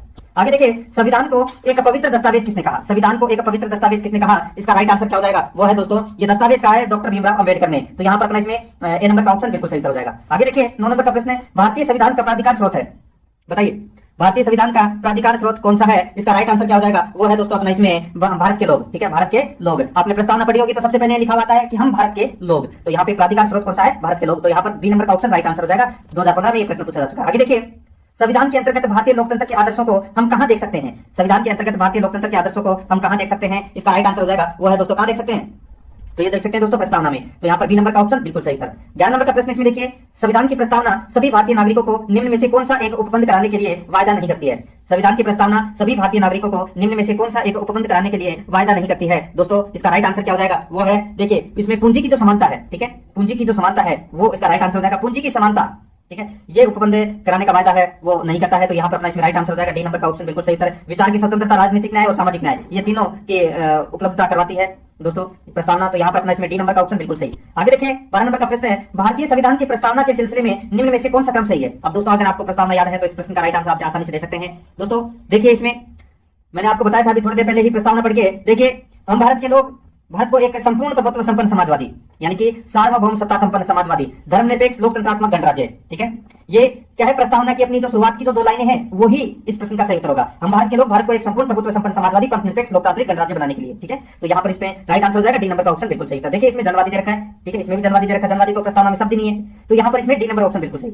आगे देखिए 13 नंबर का प्रश्न है, प्रस्तावना का वह प्रावधान जो सभी वयस्क नागरिकों को मतदान करने का अधिकार प्रदान करता है, प्रस्तावना का वह प्रावधान जो सभी वयस्क नागरिकों को मतदान करने का अधिकार प्रदान करता है, इस प्रश्न का राइट आंसर हो जाएगा दोस्तों, वो है अपना इसमें गणतंत्र। मैंने अभी आपको बताया था गणतंत्र का मतलब क्या होता है कि राज्य का अध्यक्ष एक निर्वाचित व्यक्ति होता है, ठीक है, और जो निश्चित अवधि के लिए पद ग्रहण करता है। तो यहाँ पर अपना इसमें राइट आंसर हो जाएगा डी नंबर का ऑप्शन बिल्कुल सही। आगे देखिए, भारत एक गणतंत्र है, इसका अर्थ है, इसका अर्थ मैंने भी बताया है, भारत में वंशानुगत शासन नहीं है, ठीक है, यानी कि व्यक्ति है वो क्या होता है, निर्वाचित होता है। तो यहाँ पर अपना इसमें राइट आंसर हो जाएगा सी नंबर का ऑप्शन बिल्कुल सही। 15 नंबर का प्रश्न इसमें देखिए, संविधान के निम्नलिखित में से किस रूप में एकीक और परिसंघीय दोनों प्रकार के संविधान की विशेषताएं अंतर्विष्ट होती है, बताइए भारत के संविधान में निम्नलिखित में से किस रूप में एकीक और परिसंघीय दोनों प्रकार के संविधान की विशेषताएं अंतर्विष्ट होती है, इसका राइट आंसर क्या हो जाएगा, वो है दोस्तों अपने इसमें अर्धसंघात्मक। कौन सी है, अर्धसंघात्मक। यहाँ पर सी नंबर का ऑप्शन राइट आंसर हो जाएगा। सीडीएस 2019 में यह प्रश्न पूछा जा चुका है। ठीक है, आगे देखिए 16 नंबर का प्रश्न है, देखिए भारत के संविधान की उद्देशिका में कितनी प्रकार की न्याय की व्यवस्था की गई है। मैंने अभी आपको बताया था दोस्तों, देखिए प्रस्तावना पढ़ के बताया कि मैंने आपको कि हम भारत के लोग भारत को एक संपूर्ण प्रभुत्व संपन्न समाजवादी पंथनिरपेक्ष लोकतंत्रात्मक गणराज्य बनाने के लिए तथा उसके समस्त नागरिकों को सामाजिक, आर्थिक और राजनीतिक न्याय। ठीक है, अब प्रस्तावना में मैंने बताया आपको सामाजिक, आर्थिक और राजनीतिक न्याय, तो न्याय कितने प्रकार के हो गए, 3 प्रकार के। तो यहाँ पर अपना इसका राइट आंसर बी नंबर का ऑप्शन बिल्कुल सही उत्तर हो जाएगा, सामाजिक, आर्थिक और राजनीतिक न्याय, 3 प्रकार के न्याय की व्यवस्था की गई है प्रस्तावना में। ठीक है, यहाँ पर बी नंबर ऑप्शन बिल्कुल सही। आगे देखिए, संविधान की प्रस्तावना के बारे में कौन सा कथन सही है, तो कौन सा कथन है वो इसमें सही है वो बताना है। देखिए, समाजवादी धर्मनिरपेक्ष शब्द 1976 में लागू, ये संविधान के अंग नहीं थे, बिल्कुल सही है दोस्तों, ये पहला कथन ही है, ये इसमें बिल्कुल सही है। देखिए, समाजवादी, धर्मनिरपेक्ष और जो अखंडता शब्द है, ये 3 शब्द 49वें संविधान संशोधन अधिनियम 1976 के माध्यम से जोड़े गए थे, ये मूल संविधान के अंग है, वो नहीं थे। तो यहाँ पर अपना इसमें ए नंबर का ऑप्शन बिल्कुल सही हो जाएगा। बाकी देखिए 1977, 1985 ये गलत दे रखा है। ठीक है, तो यहाँ पर इस प्रश्न का राइट आंसर क्या हो जाएगा, ए नंबर ऑप्शन बिल्कुल सही था। 4 नंबर में ऑप्शन में देखिए, संविधान की प्रस्तावना के अंग नहीं है, तो संविधान की प्रस्तावना के तो अंग है ये तीनों शब्द, तो यहाँ पर ए नंबर ऑप्शन बिल्कुल सही। आगे देखिए, निम्नलिखित शब्दों में से कौन सा शब्द 1975 में भारतीय संविधान की प्रस्तावना में सम्मिलित नहीं था, बताइए 1975 में भारतीय संविधान की प्रस्तावना में सम्मिलित नहीं था। तो दोस्तों मैंने भी आपको बताया 3 शब्द 1976 में जोड़े गए थे। ठीक है, कौन कौन से, तो पंथनिरपेक्ष, धर्मनिरपेक्ष, समाजवादी और अखंडता। ठीक है, तो यहाँ पे जो अखंडता है ये 1976 में जोड़ा गया था, बाकी तीनों है बंधुत्व, संपर्क और समानता, ये तीनों मूल संविधान के भाग है। तो यहाँ पर डी नंबर का ऑप्शन बिल्कुल सही था। आगे देखिए, निम्नलिखित विवादों में से किसमें सर्वोच्च न्यायालय ने प्रस्तावना को भारतीय संविधान की मौलिक संरचना का भाग स्वीकार किया, निम्नलिखित विवादों में से किसमें सर्वोच्च न्यायालय ने प्रस्तावना को भारतीय संविधान की मौलिक संरचना का भाग स्वीकार किया, तो इसका बिल्कुल सही उत्तर हो जाएगा, वो है दोस्तों इसमें केशवानंद भारती विवाद। केशवानंद भारती विवाद, इसमें राइट आंसर क्या हो जाएगा, इसमें दोस्तों डी नंबर का जो ऑप्शन है वो इसका बिल्कुल सही उत्तर हो जाएगा। दोस्तों केशवानंद भारती विवाद मामले में सर्वोच्च न्यायालय ने प्रस्तावना को भारतीय संविधान का अभिन्न अंग माना है। ठीक है, यहाँ पर अपना इसमें राइट आंसर हो जाएगा डी नंबर का ऑप्शन बिल्कुल सही। आगे देखिए, भारतीय संविधान की प्रस्तावना में जिन आदर्शों एवं उद्देश्यों की रूपरेखा दी गई है उनकी आगे व्याख्या की गई है, बताइए भारतीय संविधान की प्रस्तावना में जिन आदर्शों एवं उद्देश्यों की रूपरेखा दी गई है उनकी आगे व्याख्या की गई है, तो उनकी आगे व्याख्या है वो कहां पर की गई है, तो ये की गई है दोस्तों मूल अधिकार राज्य के नीति निर्देशक सिद्धांत एवं मूल कर्तव्य में प्रस्तावना के आदर्शों की और आगे व्याख्या की गई है। तो यहाँ पर अपना सी नंबर का ऑप्शन बिल्कुल सही उत्तर हो जाएगा। आगे देखिए 21 नंबर का प्रश्न है, संविधान की प्रस्तावना में वर्णित समाजवादी शब्द से अभिप्राय है। दोस्तों समाजवादी शब्द से क्या अभिप्राय है, दोस्तों इसका राइट आंसर क्या हो जाएगा, देखिए आपको पता होना होना चाहिए समाजवाद का मतलब क्या होता है, धर्मनिरपेक्ष का मतलब क्या होता है, लोकतंत्र का मतलब क्या होता है, गणतंत्र का मतलब क्या होता है। तो दोस्तों गणतंत्र का मतलब तो मैंने अभी आपको बताया कि व्यक्ति है वो निर्वाचित होता है, ठीक है। और समाजवाद का मतलब होता है दोस्तों देखिए जिसमें उत्पादन व वितरण का स्वामित्व राज्य के हाथ में रहता है, वो होता है समाजवाद। धर्मनिरपेक्ष का मतलब होता है कि राज्य का कोई धर्म नहीं है तथा राज्य केवल नागरिकों के आपसी संबंधों से संबंधित है, ठीक है। यानी कि दोस्तों कि इसका मानव व ईश्वर के आपसी संबंधों में कोई सरोकार नहीं है। तो यानी कि सीधा सा मैं आपको बोलूं कि राज्य का कोई धर्म नहीं है, ठीक है। यहाँ पर समाजवादी का अर्थ पूछा गया है, तो दोस्तों इस प्रश्न का राइट आंसर हो जाएगा वो है अपना इसमें कौन सा, तो दोस्तों न केवल उत्पाद व वितरण के सभी साधनों का राष्ट्रीयकरण करना वरन गरीब व अमीर के मध्य दूरी कम करना, ये समाजवाद का अर्थ है। तो दोस्तों इसमें राइट आंसर क्या हो जाएगा, सी नंबर का जो ऑप्शन है वो इसका बिल्कुल सही उत्तर हो जाएगा। आगे देखिए 22 नंबर का प्रश्न है, भारत के संविधान के उद्देश्यों में से एक के रूप में आर्थिक न्याय का किसमें उपबंध किया गया है। दोस्तों आर्थिक न्याय का उपबंध है वो किसमें किया गया है, मैंने बताया था आपको न्याय 3 प्रकार के होते हैं, सामाजिक, आर्थिक और राजनीतिक, ठीक है। यहाँ पे आर्थिक न्याय की बात की गई है। तो दोस्तों इस प्रश्न का राइट आंसर हो जाएगा उद्देशिका और राज्य के नीति निर्देशक तत्व में उपबंध किया गया है। तो दोस्तों इसमें राइट आंसर हो जाएगा इसमें बी नंबर का जो ऑप्शन है वो इसका बिल्कुल सही उत्तर। आईएएस प्री 2013 में यह प्रश्न पूछा गया। आगे देखिए संवैधानिक व्याख्या में उद्देशिका उपयोगी है क्योंकि, संवैधानिक व्याख्या में उद्देशिका उपयोगी है क्योंकि यह संविधान निर्माताओं के वास्तविक लक्ष्य और दर्शन को सम्मिलित करती है। तो इसमें बी नंबर का ऑप्शन बिल्कुल सही उत्तर हो जाएगा। आगे देखिए 24 नंबर का प्रश्न है, भारत के संविधान के निर्माताओं का मत निम्नलिखित में से किसमें प्रतिबिंबित होता है। तो दोस्तों किसमें प्रतिबिंबित होता है, तो इसमें राइट आंसर क्या हो जाएगा, वो है दोस्तों इसमें उद्देशिका यानी कि प्रस्तावना में। तो यहाँ पर अपना इसमें राइट आंसर ए नंबर का ऑप्शन बिल्कुल सही। 25 नंबर का प्रश्न इसमें देखिए 26 नवंबर 1949 को अंगीकृत भारतीय संविधान की प्रस्तावना में सम्मिलित नहीं थे। तो दोस्तों देखिए मैं आपको बता दूं कि समाजवादी, पंथ निरपेक्ष और अखंडता, ठीक है, ये जो तीनों शब्द हैं, ये दोस्तों जो तीनों शब्द हैं, ये तीनों शब्द 1976 में जोड़े गए थे 42वें संविधान संशोधन के माध्यम से, ठीक है। तो यहाँ पे क्या पूछा गया है कि 26 नवंबर 1949 को अंगीकृत भारतीय संविधान की प्रस्तावनाओं में सम्मिलित नहीं थे। तो ये तीनों सम्मिलित नहीं थे, ये 1976 में जोड़े गए थे, गणराज्य शब्द था, ठीक है। तो यहाँ पर इस प्रश्न का राइट आंसर क्या हो जाएगा दोस्तों 1, 2, 3 यानी कि ए नंबर का ऑप्शन है वो इसका बिल्कुल सही हो जाएगा। आगे देखिए 26 नंबर का प्रश्न है, निम्नलिखित कथनों पर विचार कीजिए। तो दोस्तों अपने को निम्नलिखित कथनों पर विचार करना है, बताना है कि इसमें कौन सा सही है, ठीक है। कूट भाषा में अपने को क्या करना है, उत्तर देना है। देखिए भारत का संविधान अपने मूल ढांचे को संघवाद, पंथ निरपेक्ष, मूल अधिकारों तथा लोकतंत्र के रूप में परिभाषित करता है। मूल ढांचे में दोस्तों पंथ निरपेक्षता नहीं है, ये गलत हो जाएगा। पहला ही कथन है वो अपना गलत हो जाएगा। दूसरा देखिए भारत का संविधान नागरिकों की स्वतंत्रता तथा उन आदर्शों जिन पर संविधान आधारित है की सुरक्षा हेतु न्यायिक पुनरावलोकन की व्यवस्था करता है, बिल्कुल सही है। तो यहाँ पर 2 नंबर का ऑप्शन है वो इसका बिल्कुल सही उत्तर हो जाएगा, यानी कि बी नंबर ऑप्शन बिल्कुल सही, केवल 2। 27 नंबर का प्रश्न है, संविधान की उद्देशिका के संबंध में निम्न कथनों पर विचार कीजिए तथा दिए गए कूट की सहायता से बताइए कि इनमें से कौन सा सही है। संविधान की उद्देशिका के संबंध में निम्न कथनों पर विचार कीजिए तथा दिए गए कूट की सहायता से बताइए कि इनमें से कौन सा सही है। तो दोस्तों इसमें देखिए सही कौन सा है वो अपने को यहाँ पर क्या करना है, बताना है, कूट भाषा में अपने को उत्तर देना है। दोस्तों इसमें देखिए बहुत ही अच्छा प्रश्न है, पंडित नेहरू द्वारा प्रस्तुत ऑब्जेक्टिव प्रस्ताव अंतर्भुक्तवा उद्देशिका बना, बिल्कुल सही है। उद्देश्य प्रस्ताव पंडित जवाहरलाल नेहरू लेकर आए थे, ठीक है। तो यहाँ पर इसमें राइट आंसर हो जाएगा, पहला नंबर का बिल्कुल सही है। दूसरा देखिए इसकी प्रकृति न्याय योग्य नहीं है, इसकी प्रकृति न्याय योग्य नहीं है, ये भी दोस्तों बिल्कुल सही है। इसका संशोधन नहीं किया जा सकता, तो दोस्तों संशोधन किया जा सकता है, प्रस्तावना में संशोधन किया जा सकता है, और वो केशवानंद भारतीवाद मामला था, ठीक है। उसके अंदर जो सर्वोच्च न्यायालय ने प्रस्तावना को संविधान का अंग माना है, ठीक है, और इसमें संशोधन किया जा सकता है। तो यहाँ पर तीसरा नंबर का अपना इसमें गलत हो जाएगा, संविधान के विशिष्ट प्रावधानों को यह रद्द नहीं कर सकता। तो दोस्तों ये बिल्कुल सही है। तो इसमें 1, 2 और 4 है वो इसमें सत्य है, यानी कि बी नंबर का ऑप्शन बिल्कुल सही हो जाएगा। प्रस्तावना से संबंधित दोस्तों आप ऐसे प्रश्न पहली बार पढ़ रहे होंगे ऐसा मुझे लगता है, और प्रश्न जरूर देखिएगा, बहुत ही शानदार प्रश्न है, रोजाना मेरे साथ में चलना है आपको। देखिए कथन और कारण दे रखा है, ठीक है, अपने को बताना है कि कौन सा इसमें सत्य है। देखिए कथन ए में देखिए भारत एक संपूर्ण प्रभुत्व संपन्न समाजवादी धर्मनिरपेक्ष लोकतंत्रात्मक गणराज्य है, बिल्कुल सही बात है। कारण आप देखिए इसे 42वें संविधान संशोधन अधिनियम 1976 द्वारा संपूर्ण प्रभुत्व संपन्न लोकतंत्रात्मक गणराज्य के स्थान पर प्रतिस्थापित किया गया, बिल्कुल सही है दोस्तों। इसमें कारण और कथन दोनों सही है, और ये इसकी सही व्याख्या भी करता है। तो यहाँ पे अपना इसमें राइट आंसर हो जाएगा ए नंबर का ऑप्शन बिल्कुल सही। 29 नंबर का प्रश्न है, भारतीय संविधान की उद्देशिका में संशोधन किया गया था। तो दोस्तों सिर्फ एक बार संशोधन किया गया था, और वो 42वें संविधान संशोधन में किया गया था। तो यहाँ पर सी नंबर का ऑप्शन बिल्कुल सही हो जाएगा, ठीक है। आगे देखिए 30 नंबर का प्रश्न है, भारत के संविधान की उद्देशिका में समाजवादी शब्द निम्नलिखित में से किस एक संशोधन अधिनियम के माध्यम से अंतर्विष्ट किया गया था। राइट आंसर हो जाएगा 42वें संविधान संशोधन अधिनियम के माध्यम से जोड़ा गया था, बी नंबर ऑप्शन बिल्कुल सही। आगे देखिए भारतीय संविधान की प्रस्तावना में पंथ निरपेक्ष शब्द जोड़ा गया, यह भी 42वें संविधान संशोधन में जोड़ा गया था, बी नंबर का ऑप्शन बिल्कुल सही। आगे देखिए संसद द्वारा भारतीय संविधान के अनुच्छेद 368 के अधीन उद्देशिका में भी संशोधन किया जा सकता है, किस बात में कहा गया। तो दोस्तों वो केशवानंद भारतीवाद था, उसमें सुप्रीम कोर्ट ने ये कहा था। तो यहाँ पर अपना इसमें सी नंबर का जो ऑप्शन है वो इसका बिल्कुल सही हो जाएगा। आगे देखिए उच्चतम न्यायालय ने किस वाद में कहा था कि उद्देशिका संविधान का अंग नहीं है। तो कौन से वाद में सुप्रीम कोर्ट ने कहा था कि जो उद्देशिका यानी कि प्रस्तावना है ये संविधान का अंग नहीं है। तो दोस्तों जो बेरुबारी वाद था उसके अंदर ये कहा था कि उद्देशिका है ये संविधान का अंग है, वो नहीं है। और फिर बाद में दूसरा केस आया केशवानंद भारती वाला, उसमें मान लिया था कि ये संविधान का अंग है। तो इसमें डी नंबर का ऑप्शन बिल्कुल सही। आगे देखिए निम्नलिखित में से किस वाद में उच्चतम न्यायालय ने धारणा प्रस्तुत की कि उद्देशिका संविधान का भाग है। तो दोस्तों राइट आंसर क्या हो जाएगा, वो है अपना इसमें कौन सा, तो वह है दोस्तों बम्बई बनाम यूनियन ऑफ इंडिया। तो यहाँ पर अपना इसमें सी नंबर का ऑप्शन बिल्कुल सही उत्तर हो जाएगा। आगे देखिए भारत के संविधान की उद्देशिका, भारत के संविधान की उद्देशिका दोस्तों, उद्देशिका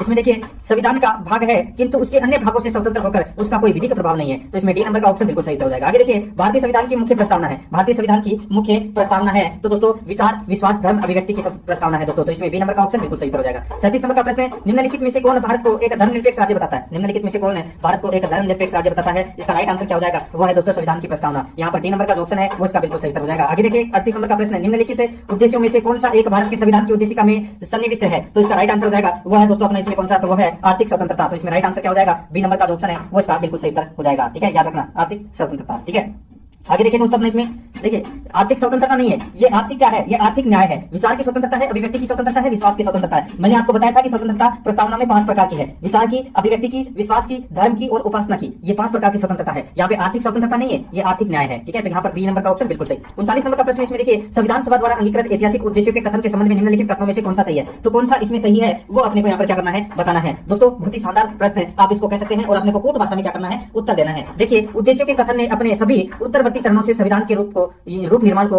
अनुप्रमाणित किया है। बिल्कुल सही है। यह केवल एक प्रस्ताव ही नहीं था बल्कि एक घोषणा, एक दृढ़ संकल्प और एक प्रतिज्ञा थी। बिल्कुल सही है। तीसरा देखिए इसमें इसने हमारे संविधान को अंतर्निहित दर्शन प्रदान किया। बिल्कुल सही है। तो इसमें तीनों निर्वाचित संविधान सभा द्वारा भारत के संविधान का निर्माण करने का प्रस्ताव किया गया था। बताइए एक निर्वाचित संविधान सभा द्वारा भारत के संविधान का निर्माण करने का प्रस्ताव किया गया था। दोस्तों बताइए किसके द्वारा किया गया था? यह किया गया था दोस्तों क्रिप्स मिशन द्वारा। किसके द्वारा? क्रिप्स मिशन के द्वारा। यहाँ पर सी नंबर का जो ऑप्शन है वो इसका बिल्कुल सही उत्तर हो जाएगा, क्रिप्स मिशन के द्वारा। देखिए 2008 में यह प्रश्न पूछा जा चुका है।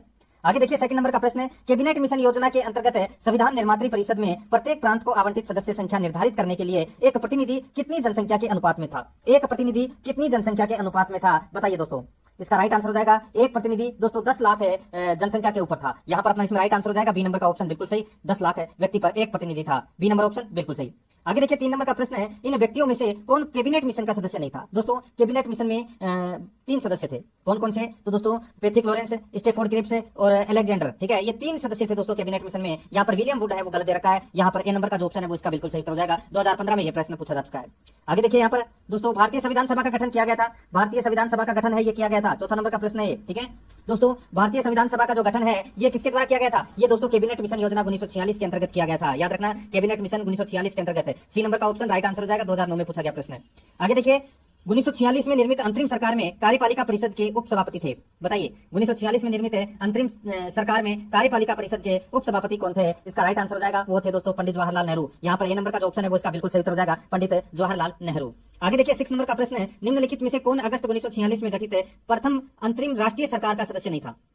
निम्नलिखित में से कौन अगस्त 1946 में गठित प्रथम अंतरिम राष्ट्रीय सरकार का सदस्य नहीं था? इसका राइट आंसर हो जाएगा दोस्तों वो है अपना इसमें कौन? तो दोस्तों देखिए अंतरिम सरकार का जो सदस्य था वो दोस्तों सी राजगोपालाचारी था, डॉक्टर राजेंद्र प्रसाद थे। ठीक है, और देखिए जगजीवन राम भी थे, डॉक्टर एस राधाकृष्णन नहीं थे। राइट आंसर इसमें सी नंबर का ऑप्शन बिल्कुल सही उत्तर हो जाएगा। ठीक है, 2010 में यह प्रश्न पूछा गया था। आगे देखिए कथन ए और कारण आर दिया गया है। यहाँ पर देखिए वेवेल योजना के अनुसार कार्यकारी परिषद में हिंदू और मुस्लिम सदस्यों की संख्या समान थी। बिल्कुल सही बात है साहब। वेवेल योजना 14 जून 1945 को यह योजना आई थी। ठीक है, और दोस्तों इस योजना में कार्यकारी परिषद में हिंदू और मुस्लिम सदस्यों की संख्या है वो समान होती थी। बिल्कुल सही है। कारण देखिए वेवेल का विचार था कि ऐसी व्यवस्था से भारत का बंटवारा बच जाता है। ये गलत हो जाएगा दोस्तों। देखिए ऐसी व्यवस्था से भारत का बंटवारा बच नहीं जाएगा, बंटवारा हो जाएगा। दोस्तों देखिए द्वितीय विश्व युद्ध के बाद दोस्तों भारतीय स्वयं अपना संविधान बनाएंगे, ये भी दोस्तों इस वेवेल योजना में कहा गया था। यहाँ पर जो कारण है वो गलत दे रखा है, ये कथन है वो बिल्कुल सही है। यहाँ पर अपना इसमें राइट आंसर सी नंबर का ऑप्शन सही हो जाएगा। कथन सही है पर कारण गलत है। सी नंबर का ऑप्शन बिल्कुल सही। आगे देखिए 8 नंबर का प्रश्न है भारत के संविधान की रचना हेतु संविधान सभा का विचार निम्नलिखित में से सर्वप्रथम किसने प्रस्तुत किया था? भारत के लिए संविधान की रचना हेतु संविधान सभा का विचार निम्नलिखित में से सर्वप्रथम किसने प्रस्तुत किया? इसका राइट आंसर हो जाएगा ये प्रस्तुत किया दोस्तों किसने? तो ये स्वराज पार्टी 1934 ने। स्वराज पार्टी ने 1934 में दोस्तों संविधान सभा का जो विचार है वो सर्वप्रथम प्रस्तुत किया था। यहाँ पर ए नंबर का ऑप्शन बिल्कुल सही हो जाएगा। बहुत ही अच्छा प्रश्न है। आगे देखिए 9 नंबर का प्रश्न है निम्नलिखित में से कौन से कथन संविधान सभा के विषय में सत्य नहीं है? कौन से कथन संविधान सभा के बारे में सत्य नहीं है वो अपने को यहाँ पर क्या करना है? बताना है। दोस्तों यहाँ पर देखिए वह वयस्क मताधिकार पर आधारित नहीं थी। गलत हो जाएगा दोस्तों। वयस्क मताधिकार प्रणाली पर आधारित थी संविधान सभा में विषय। ठीक है, आगे देखिए वह प्रत्यक्ष निर्वाचन का परिणाम थी। ये गलत हो जाएगा दोस्तों। अप्रत्यक्ष निर्वाचन का परिणाम थी। वह बहुदलीय निकाय थी। बिल्कुल सही है। उसने अनेक समितियों के माध्यम से कार्य किया। बिल्कुल सही है। तो दोस्तों इसमें देखिए 3 और 4 तो सत्य है, 1 और 2 इसमें क्या है? असत्य है। तो यहाँ पर देखिए कूट भाषा का अपने को चयन करना था। 1 और 2 इसका राइट आंसर हो जाएगा। 2 नंबर का जो ऑप्शन है उसका बिल्कुल सही हो जाएगा। आगे देखिए यहाँ पर 10 नंबर का प्रश्न है भारतीय संविधान की विशेषता एवं दोस्तों भारतीय संविधान की विशेषता एवं सत्य संबंधी प्रावधान न्यायिक निर्वाचन के त्रुटिपूर्ण युग्म को पहचानिए। दोस्तों अपने को यहाँ पर क्या करना है, त्रुटिपूर्ण युग्म को पहचानना है। देखिए सेकंड ग्रेड एग्जाम 2014 में ये प्रश्न पूछा जा चुका है। दोस्तों गणतंत्रवाद निर्वाचित राष्ट्रपति बिल्कुल सही है। लोकतंत्र सार्वभौमिक वयस्क मताधिकार बिल्कुल सही है। संघवाद संसद की सर्वोच्चता ये गलत हो जाएगा दोस्तों इसमें। देखिए संविधान की कठोरता मूल ढांचा सिद्धांत बिल्कुल सही है। यहाँ पर अपना इसमें राइट आंसर क्या हो जाएगा, सी नंबर का ऑप्शन बिल्कुल सही उत्तर हो जाएगा इसमें। ठीक है, तो यहाँ पर दोस्तों सी नंबर का ऑप्शन राइट आंसर हो जाएगा। आगे देखिए यहाँ पर 11 नंबर का प्रश्न है, निम्नलिखित में से संविधान सभा के बारे में गलत कथन कौन सा है। गलत कथन कौन सा है वो अपने को यहाँ पर क्या करना है, बताना है। दोस्तों यहाँ पर देखिए इसने बड़ी संख्या में समितियों की मदद से काम किया, उनमें से प्रारूप समिति महत्वपूर्ण थी, बिल्कुल सही है दोस्तों। ठीक है, ये संविधान सभा से संबंधित कथन है, तो यहाँ पर पहला कथन बिल्कुल सही है। दूसरा देखिए अल्पसंख्यक समुदाय जैसे ईसाई, एंग्लो इंडियन और पारसियों को सभी में पर्याप्त प्रतिनिधित्व किया गया, ये भी दोस्तों क्या है, बिल्कुल सही है। ठीक है, तीसरा देखिए इसमें इसका निर्वाचन सार्वभौम वयस्क मताधिकार के आधार पर किया गया, ये गलत हो जाएगा दोस्तों। वयस्क मताधिकार के आधार पर है वो नहीं किया गया था। ठीक है, अप्रत्यक्ष के द्वारा किया गया था। आगे देखिए इसकी चुनाव प्रक्रिया 1935 के अधिनियम के 6वीं अनुसूची के अनुसार यह आधारित थी। कर संपत्ति और शैक्षणिक योग्यता का कारण मताधिकार सीमित था, बिल्कुल सही है। यहाँ पर सी नंबर का ऑप्शन राइट आंसर हो जाएगा। ये संविधान सभा के बारे में सी नंबर का ऑप्शन है वो गलत कथन है। आगे देखिए यहाँ पर भारत के संविधान का प्रारूप तैयार करने वाली संविधान सभा के सदस्यों को, भारत के संविधान का प्रारूप तैयार करने वाली संविधान सभा के सदस्यों को दोस्तों विभिन्न प्रांतों की विधानसभाओं द्वारा चुना गया, विभिन्न प्रांतों की विधानसभा द्वारा चुना गया। यहाँ पर अपना इसमें राइट आंसर क्या हो जाएगा, सी नंबर का जो ऑप्शन है वो इसका बिल्कुल सही उत्तर इसमें हो जाएगा। ठीक है, अभी मैंने आपको बताया था कि 10 लाख व्यक्ति पर एक प्रतिनिधि। ठीक है, आगे देखिए दोस्तों यहाँ पर 13 नंबर का प्रश्न है, भारत के संविधान निर्मात्री सभा के अध्यक्ष कौन थे। तो दोस्तों कौन थे, राइट आंसर हो जाएगा डॉक्टर राजेंद्र प्रसाद थे, ए नंबर ऑप्शन बिल्कुल सही। आगे देखिए भारतीय इतिहास के संदर्भ में प्रांतों से संविधान सभा के सदस्य बताइए। भारतीय इतिहास के संदर्भ में प्रांतों से संविधान सभा के सदस्य दोस्तों प्रांतीय विधानसभाओं द्वारा निर्वाचित हुए थे, प्रांतीय विधानसभाओं द्वारा निर्वाचित हुए थे। सी नंबर का ऑप्शन राइट आंसर हो जाएगा, 2013 में पूछा गया प्रश्न है। आगे देखिए संविधान सभा के सदस्यों का चुनाव कैसे हुआ था। संविधान सभा के सदस्यों का चुनाव कैसे हुआ था, राइट आंसर हो जाएगा वो है दोस्तों इसमें प्रांतीय सभाओं द्वारा संविधान सभा के सदस्यों का चुनाव हुआ था। राइट आंसर इसमें डी नंबर का ऑप्शन बिल्कुल सही उत्तर हो जाएगा। ठीक है, आगे देखिए संविधान सभा के चुने हुए स्थायी अध्यक्ष कौन थे। दोस्तों देखिए संविधान सभा की जो पहली बैठक हुई थी वो हुई थी 9 दिसंबर 1946 को दोस्तों पहली बैठक हुई थी। और उस बैठक के अंदर दोस्तों अस्थायी अध्यक्ष चुना गया था डॉक्टर सच्चिदानंद सिन्हा को, और उसके ठीक 2 दिन बाद यानी कि 11 दिसंबर को दोस्तों स्थायी अध्यक्ष चुन लिया गया था, किसे, डॉक्टर राजेंद्र प्रसाद को। तो यहाँ पर सी नंबर का ऑप्शन राइट आंसर हो जाएगा। आगे देखिए 17 नंबर प्रश्न है, संविधान सभा की प्रथम बैठक की अध्यक्षता किसने की थी। तो दोस्तों प्रथम बैठक की अध्यक्षता की थी डॉक्टर सच्चिदानंद सिन्हा के द्वारा की गई थी, जिनको अस्थायी अध्यक्ष चुना गया था। सी नंबर का ऑप्शन बिल्कुल सही। आगे देखिए भारतीय संविधान सभा के उद्घाटन अधिवेशन की अध्यक्षता की गई थी। भारतीय संविधान सभा के उद्घाटन अधिवेशन की अध्यक्षता की गई थी, ये की गई थी दोस्तों किसके द्वारा। तो दोस्तों इसका राइट आंसर हो जाएगा वो है, देखिए प्रश्न को थोड़ा सा घुमाकर पूछा गया है। ठीक है, यहाँ पर इस प्रश्न का राइट आंसर हो जाएगा डॉक्टर सच्चिदानंद सिन्हा के द्वारा दोस्तों संविधान सभा के जो उद्घाटन अधिवेशन हुआ था उसकी अध्यक्षता की गई थी। यहाँ पे आप ऐसे भी बोल सकते हैं कि प्रथम अधिवेशन की अध्यक्षता किसने की थी, और ये भी बोल सकते हैं कि उद्घाटन अधिवेशन की अध्यक्षता किसने की थी, और ये भी बोल सकते हैं कि दोस्तों जो प्रथम संविधान सभा में अस्थायी अध्यक्ष किसे बनाया गया था। तो तीनों का उत्तर एक ही होगा, डॉक्टर सच्चिदानंद सिन्हा। ठीक है, आगे देखिए यहाँ पर स्वतंत्र भारत की संविधान सभा के अध्यक्ष कौन थे, राइट आंसर हो जाएगा दोस्तों कौन थे, डॉक्टर राजेंद्र प्रसाद थे दोस्तों। राइट आंसर इसमें बी नंबर ऑप्शन सही। आगे देखिए भारतीय संविधान सभा की स्थापना की गई थी। भारतीय संविधान सभा की जो स्थापना है ये की गई थी दोस्तों 9 दिसंबर 1946 को। राइट आंसर इसमें बी नंबर का ऑप्शन बिल्कुल सही। आगे देखिए संविधान सभा का गठन कब हुआ, संविधान सभा का जो गठन है ये कब हुआ, राइट आंसर हो जाएगा दोस्तों दिसंबर 1946 में। ए नंबर का जो ऑप्शन है वो इसका बिल्कुल सही हो जाएगा। देखिए ये प्रश्न 1990 में पूछा गया था और ऊपर वाला प्रश्न है ये 1995 में पूछा गया था, इसलिए प्रश्न है वो रिपीट होते हैं। भारत की संविधान सभा का प्रथम अधिवेशन कब शुरू हुआ, ये शुरू हुआ दोस्तों 9 दिसंबर 1946 से। राइट आंसर इसमें बी नंबर का ऑप्शन बिल्कुल सही। आगे देखिए संविधान सभा की पहली बैठक कब हुई थी, राइट आंसर 9 दिसंबर 1946 को, सी नंबर ऑप्शन सही। आगे देखिए भारत को एक संविधान देने का प्रस्ताव संविधान सभा द्वारा पारित किया गया, बताइए ये अच्छा प्रश्न है। भारत को एक संविधान देने का प्रस्ताव संविधान सभा द्वारा पारित किया गया था, इसका राइट आंसर हो जाएगा, ये पारित किया गया था दोस्तों जनवरी 22 1947 को, जनवरी 22 से 1947 को दोस्तों संविधान सभा द्वारा पारित किया गया था। राइट आंसर इसमें बी नंबर ऑप्शन बिल्कुल सही। आगे देखिए संविधान सभा के सम्मुख संविधान की प्रस्ताव किसने रखा था। दोस्तों देखिए 9 दिसंबर को पहली बैठक हुई थी, उसके बाद में दूसरी बैठक दोस्तों 11 दिसंबर को हुई थी, और तीसरी बैठक यानी कि आप ये बोल सकते हैं कि उद्देश्य प्रस्ताव जिसको अपन प्रस्तावना बोलते हैं, ठीक है, 13 दिसंबर को लेकर आए थे कौन है, पंडित जवाहरलाल नेहरू। राइट आंसर इसमें ए नंबर का ऑप्शन बिल्कुल सही हो जाएगा। आगे देखिए संविधान सभा में उद्देश्य प्रस्ताव निम्न में से किस एक के द्वारा प्रस्तुत किया गया था, राइट आंसर पंडित जवाहरलाल नेहरू के द्वारा, बी नंबर ऑप्शन बिल्कुल सही। आगे देखिए भारतीय संविधान के निर्माण से संबंधित निम्नलिखित कथनों में से कौन सा सही है, बताइए कौन सा कथन है वो इसमें सही है। देखिए पंडित नेहरू के उद्देश्य प्रस्ताव का जो संविधान सभा द्वारा स्वीकार किया गया था संविधान के निर्माण पर असर था। भारतीय संविधान के निर्माण से संबंधित है निम्नलिखित कथनों में से कौन सा सही है? तो देखिए, पंडित नेहरू के उद्देश्य प्रस्ताव का जो संविधान सभा द्वारा स्वीकार किया गया था, संविधान के निर्माण पर असर था, बिल्कुल सही है। उद्देश्य का बहुत महत्वपूर्ण उद्देश्यों की पूर्ति करती है, ये भी दोस्तों क्या है? बिल्कुल सही है। तीसरा देखिए, संविधान को भारत के लोगों ने आदेशित किया है, बिल्कुल सही है। आगे देखिए, राज्य के मुखिया को लोग प्रत्यक्ष रूप से निर्वाचित करते हैं, ये गलत हो जाएगा। राज्य के मुखिया को लोग प्रत्यक्ष रूप से निर्वाचित है, वो नहीं करते। तो यहाँ पर देखिए 1 2 3 इसमें क्या है? सही है। चौथा अपना इसमें क्या है? गलत है। तो इसका राइट आंसर हो जाएगा ए नंबर का ऑप्शन, बिल्कुल सही। आगे देखिए, भारतीय संविधान को बनाने हेतु भारतीय संविधान सभा के कुल कितने अधिवेशन हुए थे? बताइए, संविधान को बनाने हेतु दोस्तों कुल कितने अधिवेशन हुए थे? राइट आंसर हो जाएगा वो है दोस्तों कुल 12 अधिवेशन हुए थे। सी नंबर का ऑप्शन राइट आंसर हो जाएगा। आगे देखिए, भारत की संविधान सभा की अंतिम बैठक की सही तिथि को अपने को यहाँ पर बताना है। संविधान सभा की जो अंतिम बैठक हुई थी, ये बैठक कब हुई थी दोस्तों? ये बैठक हुई थी 24 जनवरी 1950 को। यहाँ पर सी नंबर का ऑप्शन राइट आंसर हो जाएगा 24 जनवरी 1950 को। आगे देखिए, भारत के संविधान के निर्माण में संविधान सभा को कितना समय लगा? तो दोस्तों संविधान सभा को कितना समय लगा? राइट आंसर हो जाएगा 2 वर्ष 11 माह 18 दिन का समय लगा। ए नंबर का ऑप्शन बिल्कुल सही उत्तर हो जाएगा इसमें। आगे देखिए, 31 नंबर का प्रश्न है, भारतीय संविधान की 8वीं अनुसूची में कितनी भाषाओं का उल्लेख किया गया है? दोस्तों कितनी भाषाओं का उल्लेख किया गया है? तो दोस्तों 22 भाषाओं का उल्लेख किया गया है 8वीं अनुसूची में। राइट आंसर इसमें डी नंबर का ऑप्शन राइट आंसर हो जाएगा। 2018 में यह प्रश्न पूछा गया है। आगे देखिए दोस्तों, यहाँ पे अपने को क्या करना है? सुमेलित करना है, ठीक है। अच्छा प्रश्न आप इसको कह सकते हैं। देखिए, संविधान सभा के पहले उपाध्यक्ष कौन थे? दोस्तों संविधान सभा के पहले उपाध्यक्ष कौन थे? इसका राइट आंसर हो जाएगा वो है दोस्तों एच.सी. मुखर्जी। कौन थे? एच.सी. मुखर्जी है ये दोस्तों संविधान सभा के पहले उपाध्यक्ष थे। प्रारूप समिति के मूलतः एकमात्र कांग्रेसी सदस्य कौन थे? प्रारूप समिति के मूलतः एकमात्र कांग्रेसी सदस्य कौन थे? तो दोस्तों वो सदस्य थे कौन? तो वो थे के.एम. मुंशी। कौन थे? के.एम. मुंशी, ठीक है। देखिए, राजस्थान की रियासतों का प्रतिनिधित्व करने वाले संविधान सभा के सदस्य कौन थे? बताइए, राजस्थान की रियासतों का प्रतिनिधित्व करने वाले संविधान सभा के सदस्य कौन थे? तो दोस्तों बताइए कौन थे? तो वो थे दोस्तों वी.टी. कृष्णामाचारी। वी.टी. कृष्णामाचारी थे, ठीक है। और देखिए संविधान, यहाँ पे देखिए संघ संविधान समिति के अध्यक्ष कौन थे? संघ संविधान समिति के अध्यक्ष कौन थे? तो वो थे दोस्तों पंडित जवाहरलाल नेहरू। कौन थे? पंडित जवाहरलाल नेहरू, ठीक है। तो यहाँ पर अपना इसमें राइट आंसर क्या हो जाएगा? ये हो जाएगा दोस्तों 4 3 1 2 4 3 1 2 इसका राइट आंसर हो जाएगा, यानी कि अपना इसमें बी नंबर का ऑप्शन बिल्कुल सही। आगे देखिए, भारतीय संविधान के निर्माण के समय संवैधानिक सलाहकार कौन थे? संवैधानिक सलाहकार कौन थे? तो वो थे दोस्तों BN. Rao. BN. Rao, right answer इसमें सी नंबर का ऑप्शन सही उत्तर। आगे देखिए, भारतीय संविधान का प्रथम प्रारूप तैयार किया गया था। प्रथम प्रारूप है वो किसके द्वारा तैयार किया गया था? राइट आंसर हो जाएगा वो है दोस्तों बी.एन. राव के द्वारा ये प्रथम प्रारूप तैयार किया गया था। राइट आंसर हो जाएगा इसमें बी नंबर का ऑप्शन बिल्कुल सही। आगे देखिए दोस्तों, यहाँ पर भारत का संविधान पूर्ण रूप से तैयार हुआ। दोस्तों भारत का जो संविधान पूर्ण रूप से तैयार हुआ, तो ये तैयार हुआ 26 नवंबर 1949 को। 26 नवंबर 1949 को। राइट आंसर इसमें बी नंबर ऑप्शन बिल्कुल सही। आगे देखिए, भारतीय संविधान को संविधान सभा द्वारा अंगीकृत किया गया। कब किया गया? ये किया गया दोस्तों 26 नवंबर 1949 को किया गया। ए नंबर का ऑप्शन बिल्कुल सही हो जाएगा। आगे देखिए, भारत का संविधान किस तिथि को अपनाया गया?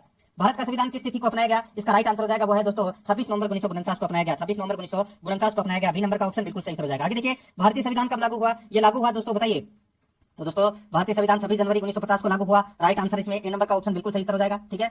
आगे देखिए, यहाँ पर 39 नंबर प्रश्न है, संविधान को 26 जनवरी के दिन लागू करने का निर्णय इसलिए लिया गया क्योंकि दोस्तों भारतीय संविधान 26 जनवरी को क्यों लागू किया गया था? तो दोस्तों क्योंकि कांग्रेस ने इस तिथि को 1930 में स्वतंत्रता दिवस के रूप में मनाया था, इस तिथि को, ठीक है। इसलिए 26 जनवरी को लागू किया गया। राइट आंसर इसमें ए नंबर का ऑप्शन बिल्कुल सही। आगे देखिए, 40 नंबर प्रश्न है, भारतीय संविधान को अपनाया गया था। भारतीय संविधान को अपनाया गया था। राइट आंसर हो जाएगा वो है दोस्तों संवैधानिक सभा द्वारा अपनाया गया था। राइट आंसर इसमें ए नंबर का ऑप्शन बिल्कुल सही उत्तर है, संवैधानिक सभा द्वारा अपनाया गया था। आगे देखिए, संविधान सभा द्वारा भारतीय संविधान को स्वीकृत किया गया था।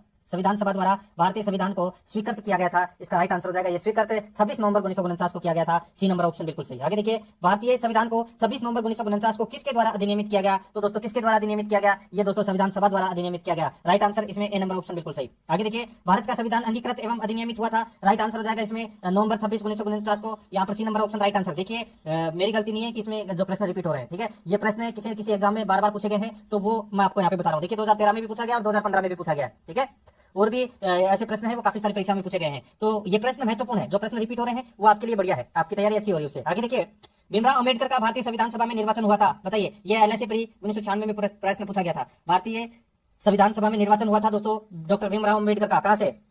इसका राइट आंसर क्या हो जाएगा? वो है दोस्तों इसमें बंबई प्रेसिडेंसी से हुआ था। यहाँ पर बी नंबर का ऑप्शन बिल्कुल सही, बंबई प्रेसिडेंसी से। आगे देखिए, डॉक्टर भीमराव अंबेडकर का जन्म और मृत्यु कब हुई? दोस्तों डॉक्टर भीमराव अंबेडकर की मृत्यु और जन्म कब हुआ था? राइट आंसर हो जाएगा इसमें देखिए 1891 में तो जन्म हुआ था और 1956 में इनकी मृत्यु हुई थी। राइट आंसर इसमें बी नंबर का ऑप्शन बिल्कुल सही। 46 नंबर का प्रश्न है, निम्नलिखित कथनों पर विचार कीजिए। अपने को बताना है कि कौन सा कथन है वो इसमें सत्य है। देखिए, तृतीय गोलमेज सम्मेलन के विचार विमर्श की परिणति भारत सरकार अधिनियम 1935 के पारित होने के रूप में हुई। तृतीय गोलमेज सम्मेलन के विचार विमर्श की परिणति भारत सरकार अधिनियम 1935 के पारित होने के रूप में हुई। बिल्कुल सही है। आगे देखिए, भारतीय यानी कि भारत सरकार अधिनियम 1935 ने ब्रिटिश भारत के और भारतीय रियासतों के एक संघ पर आधारित ऑल इंडिया फेडरेशन का यानी कि ऑल इंडिया फेडरेशन के गठन का उपबंध किया। बिल्कुल सही है। दोनों कथन इसमें क्या है? बिल्कुल सही है। इस प्रश्न का राइट आंसर हो जाएगा सी नंबर का ऑप्शन बिल्कुल सही। 1 और 2 दोनों इसमें क्या है? बिल्कुल सही। 47 नंबर का प्रश्न है। इसमें देखिए दो नीचे वक्तव्य दिए गए हैं, अपने को बताना है कि कौन सा इसमें सत्य है। यहाँ पर देखिए दोस्तों इसमें कथन ये देखिए, भारत का संविधान देश की आवश्यकताओं की पूर्ति करता है, बिल्कुल सही है। कारण आर देखिए, इसको एक ग्रहित संविधान कहा जाता है, दोस्तों बिल्कुल सही है। देखिए ए और आर दोनों इसमें क्या है, बिल्कुल सत्य है। लेकिन दोस्तों जो आर है वो एक आध सही स्पष्टीकरण नहीं है, तो यहाँ पर अपना इसमें राइट आंसर क्या हो जाएगा, बी नंबर का ऑप्शन बिल्कुल सही हो जाएगा। आगे देखिए, संविधान सभा में वयस्क मताधिकार को 15 वर्ष के लिए स्थगित करने की बात कही थी, किसने की थी? संविधान सभा में वयस्क मताधिकार को 15 वर्ष के लिए स्थगित करने की बात की थी, तो दोस्तों ये की थी किसने? राइट आंसर हो जाएगा वो है दोस्तों मौलाना आजाद ने की थी। यहाँ पर सी नंबर का ऑप्शन राइट आंसर हो जाएगा, मौलाना आजाद ने। आगे देखिए, निम्नलिखित में से किसने सुझाव दिया था कि भारत की स्वतंत्रता के बाद भारतीय राष्ट्रीय कांग्रेस को एक राजनीतिक दल के रूप में भंग कर दिया जाना चाहिए? निम्नलिखित में से किसने सुझाव दिया था कि भारत की स्वतंत्रता के बाद भारतीय राष्ट्रीय कांग्रेस को एक राजनीतिक दल के रूप में भंग कर दिया जाना चाहिए? राइट आंसर हो जाएगा वो है दोस्तों, ये कहा था किसने? ये महात्मा गांधी ने कहा था दोस्तों। राइट आंसर हो जाएगा इसमें डी नंबर का ऑप्शन सही, महात्मा गांधी ने कहा था। आगे देखिए, अपनी राष्ट्रवादी प्रतिक्रिया में भारतीय संविधान के निर्माताओं ने अल्पसंख्यकों के हितों तथा भावनाओं के महत्व को कम करके आंका है, यह कथन किसका है? बताइए। अपनी राष्ट्रवादी प्रतिक्रियाओं में भारतीय संविधान के निर्माताओं ने अल्पसंख्यकों के हितों तथा भावनाओं के महत्व को कम करके आंका है, यह कथन है। तो दोस्तों ये कथन किसका है? ये कथन है दोस्तों आइवर जेनिंग्स का कथन है, ये आइवर जेनिंग्स का कथन है। यहाँ पर डी नंबर का ऑप्शन बिल्कुल सही हो जाएगा। 51 नंबर प्रश्न है, किसने कहा था संविधान सभा कांग्रेस थी और कांग्रेस भारत था? बताइए, किसने कहा था संविधान सभा कांग्रेस थी और कांग्रेस भारत था? इसका राइट आंसर हो जाएगा वो है दोस्तों ऑस्टिन ने। ठीक है, ऑस्टिन ने दोस्तों संविधान सभा कांग्रेस थी और कांग्रेस भारत था ये कहा था। राइट आंसर इसमें ए नंबर का ऑप्शन बिल्कुल सही हो जाएगा। आगे देखिए, भारतीय संविधान में कुल कितनी महिला सदस्य थी? कुल कितनी महिला सदस्य थी? राइट आंसर हो जाएगा दोस्तों कुल 15 महिला सदस्य थी, ए नंबर का ऑप्शन बिल्कुल सही हो जाएगा। आगे देखिए, भारत के संविधान में उद्देशिका का विचार लिया गया था, भारत के संविधान में उद्देशिका का विचार लिया गया था। राइट आंसर हो जाएगा ये लिया गया था दोस्तों यूएसए के संविधान से लिया गया था ये उद्देशिका का विचार। राइट आंसर इसमें डी नंबर ऑप्शन बिल्कुल सही। आगे देखिए, भारतीय राजनीतिक व्यवस्था में इनमें से कौन सर्वोच्च है?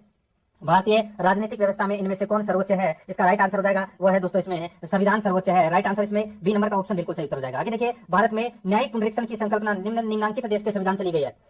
भारत में न्यायिक पुनरीक्षण की संकल्पना निम्नांकित देश के संविधान से ली गई है, इसका राइट आंसर हो जाएगा दोस्तों ये ली गई है संयुक्त राज्य अमेरिका से। राइट आंसर इसमें बी नंबर का ऑप्शन राइट आंसर हो जाएगा, संयुक्त राज्य अमेरिका से। आगे देखिए, न्यायिक पुनरावलोकन की व्यवस्था, न्यायिक पुनरावलोकन की व्यवस्था दोस्तों कहां से ली गई है? ये दोस्तों भारत और यूएसए में से ली गई है। राइट आंसर हो जाएगा यहाँ पे देखिए यूएसए से ली गई है, और ये न्यायिक पुनरावलोकन की जो व्यवस्था है ये भारत और यूएसए में है, भारत और यूएसए में है। राइट आंसर इसमें सी नंबर का ऑप्शन राइट आंसर हो जाएगा। ठीक है, देखिए 2012 और 2008 में ये प्रश्न पूछा गया था। आगे देखिए, निम्नलिखित में से कौन सा लक्षण भारतीय परिसंघ और अमेरिकी परिसंघ में समान रूप से पाया जाता है? बताइए, ऐसी कौन सी चीज है जो भारतीय परिसंघ और अमेरिकी परिसंघ में समान रूप से पाया जाता है? इसका राइट आंसर हो जाएगा वो है दोस्तों इसमें संविधान के निर्वाचन के लिए परिसंघीय उच्चतम न्यायालय। राइट आंसर हो जाएगा इसमें डी नंबर का ऑप्शन बिल्कुल सही। आगे देखिए, भारत की संघात्मक व्यवस्था निम्नलिखित में से किस देश से संबंधित है? ये संबंधित है दोस्तों, बताइए। ये कनाडा से संबंधित है, यहाँ पर ए नंबर का ऑप्शन राइट आंसर हो जाएगा, कनाडा से संबंधित है। आगे देखिए, भारतीय संघवाद किस देश की पद्धति पर आधारित है? भारतीय संघवाद किस देश की पद्धति पर आधारित है? राइट आंसर हो जाएगा ये दोस्तों कनाडा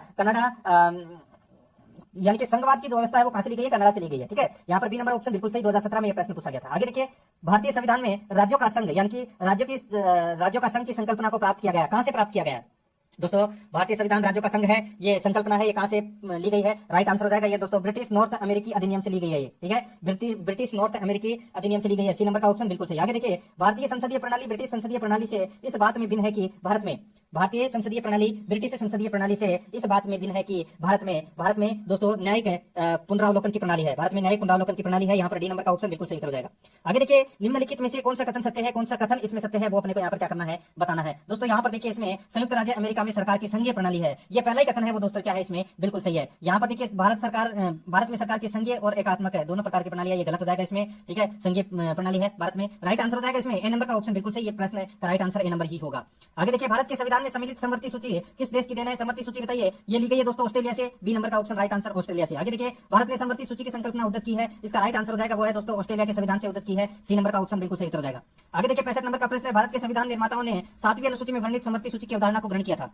भारत के संविधान निर्माताओं ने 7वीं अनुसूची में वर्णित समवर्ती सूची की अवधारणा को ग्रहण किया था, इसका राइट आंसर हो जाएगा ये ऑस्ट्रेलिया के संविधान से ग्रहण किया था। यहाँ पर बी नंबर का ऑप्शन बिल्कुल सही हो जाएगा इसमें। आगे देखिए, यहाँ पर भारत के संविधान में समवर्ती सूची की अवधारणा ग्रहित की गई है, ये ऑस्ट्रेलिया के संविधान से, डी नंबर ऑप्शन बिल्कुल सही। आगे देखिए, भारतीय संविधान में राज्य के नीति निर्देशक तत्वों की संकल्पना किस देश के संविधान पर आधारित है? तो दोस्तों राइट आंसर हो जाएगा इसमें आयरलैंड। ठीक है, आयरलैंड से लिए गए हैं नीति निर्देशक तत्व है, बी नंबर ऑप्शन बिल्कुल सही। आगे देखिए, यहाँ पर भी दोस्तों ये भी देखिए, नीति निर्देशक तत्वों के निर्माण में योगदान है किस देश का? तो दोस्तों राइट आंसर इसमें भी क्या हो जाएगा? आयरलैंड हो जाएगा, बी नंबर ऑप्शन बिल्कुल सही। आगे देखिए, राज्यसभा में गठित राज्यसभा के गठन में प्रतिभा, अनुभव एवं सेवा को प्रतिनिधित्व देने में भारतीय संविधान निर्माता निम्नांकित उदाहरण से प्रभावित हुए थे। बताइए, जो ये राज्यसभा में जिनको दोस्तों प्रतिभा, अनुभव और सेवा को प्रतिनिधित्व देने में दोस्तों जो व्यवस्था की गई है, ये दोस्तों कहां से ली गई है? सीधा से मैं आपको यहाँ पे बता रहा हूँ। राइट आंसर क्या हो जाएगा इसमें? आयरिश गणतंत्र से ली गई है, राइट आंसर इसमें ए नंबर ऑप्शन बिल्कुल सही। आगे देखिए, सूची फर्स्ट को सूची सेकंड से सुमेलित करना है। एक तरफ है भारतीय संविधान के लक्षण है और दूसरी तरफ किस देश से ग्रहित किए गए हैं। यहाँ पर देखिए मूल अधिकार कहां से लिए गए हैं। मूल अधिकार दोस्तों संयुक्त राज्य अमेरिका से लिए गए हैं। शासन की संसदीय प्रणाली दोस्तों कहां से ली गई है। ये ली गई है दोस्तों यूके से, यानी कि यूनाइटेड किंगडम से। आपात उपबंध की व्यवस्था ये जर्मनी से ली गई है और राज्य के नीति निर्देशक तत्व है ये दोस्तों आयरलैंड से लिए गए हैं। यहाँ पर इस प्रश्न का राइट आंसर हो जाएगा 2 1 4 3, इसका राइट आंसर हो जाएगा। ठीक है, आगे देखिए अगला प्रश्न भी दोस्तों सूची फर्स्ट को सूची सेकंड से सम्मिलित करना है। सूची फर्स्ट में संवैधानिक प्रावधान है और सूची सेकंड में स्रोत है। देखिए मौलिक अधिकार कहां से लिए गए हैं। मौलिक अधिकार दोस्तों कहां से लिए गए हैं। ये लिए गए हैं अमेरिकी अधिकार पत्र से लिए गए हैं। ये राज्य के नीति निर्देशक तत्व आयरिश संविधान से लिए गए हैं। मंत्रिमंडलीय सरकार ब्रिटिश संविधान से ली गई है और केंद्र राज्य संबंध है ये कनाडा के संविधान से लिए गए हैं। इसका राइट आंसर हो जाएगा 3 4 1 2, इसका राइट आंसर हो जाएगा 3 4 1 2, ये यहाँ पे सॉरी 4 3 1 2। ठीक है, तो यहाँ पर 4 3 1 2 यानी कि डी नंबर का ऑप्शन बिल्कुल सही। आगे देखिए भारतीय संविधान में मूल अधिकारों का विचार किया गया, सही उत्तर हो जाएगा वो है दोस्तों अमेरिका के संविधान से, डी नंबर ऑप्शन बिल्कुल सही। आगे देखिए लिखित संविधान का प्रारंभ किस देश से हुआ, इसका सही उत्तर हो जाएगा वो है दोस्तों अमेरिका के संविधान से हुआ था। यहाँ पर डी नंबर ऑप्शन बिल्कुल सही। आगे देखिए संघ और राज्यों के मध्य विषयों के वितरण में साइबर कानून संबंधित है। संघ और राज्यों के मध्य विषयों के वितरण में साइबर कानून संबंधित है। तो दोस्तों इसका राइट आंसर हो जाएगा, ये कौन सी सूची में है, सही उत्तर हो जाएगा इसमें वो है अपशिष्ट विषयों में। राइट आंसर इसमें डी नंबर ऑप्शन सही उत्तर। आगे देखिए संविधान सभा ने राष्ट्रीय गान कब अपनाया था। राष्ट्रीय गान अपनाया था दोस्तों 24 जनवरी 1950 को। यहाँ पर बी नंबर का ऑप्शन बिल्कुल सही उत्तर। आगे देखिए सुमेलित करना है। सूची फर्स्ट में संवैधानिक प्रावधान है और सूची सेकंड में स्रोत है। ठीक है, यहाँ पर देखिए दोस्तों विधि का शासन है ये कहां से लिया गया है, ये इंग्लैंड से लिया गया है। ठीक है, विधि द्वारा स्थापित प्रक्रिया ये कहां से ली गई है, तो दोस्तों ये जापान से ली गई है। ठीक है, राष्ट्रपति के विचारार्थ राज्यपाल द्वारा विधेयक रखना ये प्रक्रिया कहां से ली गई है, ये प्रक्रिया ली गई है दोस्तों कनाडा से। ठीक है, और विस्तृत उभयनिष्ठ सूची है ये ऑस्ट्रेलिया से ली गई है। यहाँ पर अपना इसमें राइट आंसर हो जाएगा 2 3 4 1 अपना इसमें राइट आंसर हो जाएगा। ठीक है, यानी कि अपना इसमें डी नंबर ऑप्शन बिल्कुल सही। आगे देखिए कथन ए और कारण आर दिया गया है। इसमें देखिए भारत का संविधान सबसे अधिक लंबा हो गया है।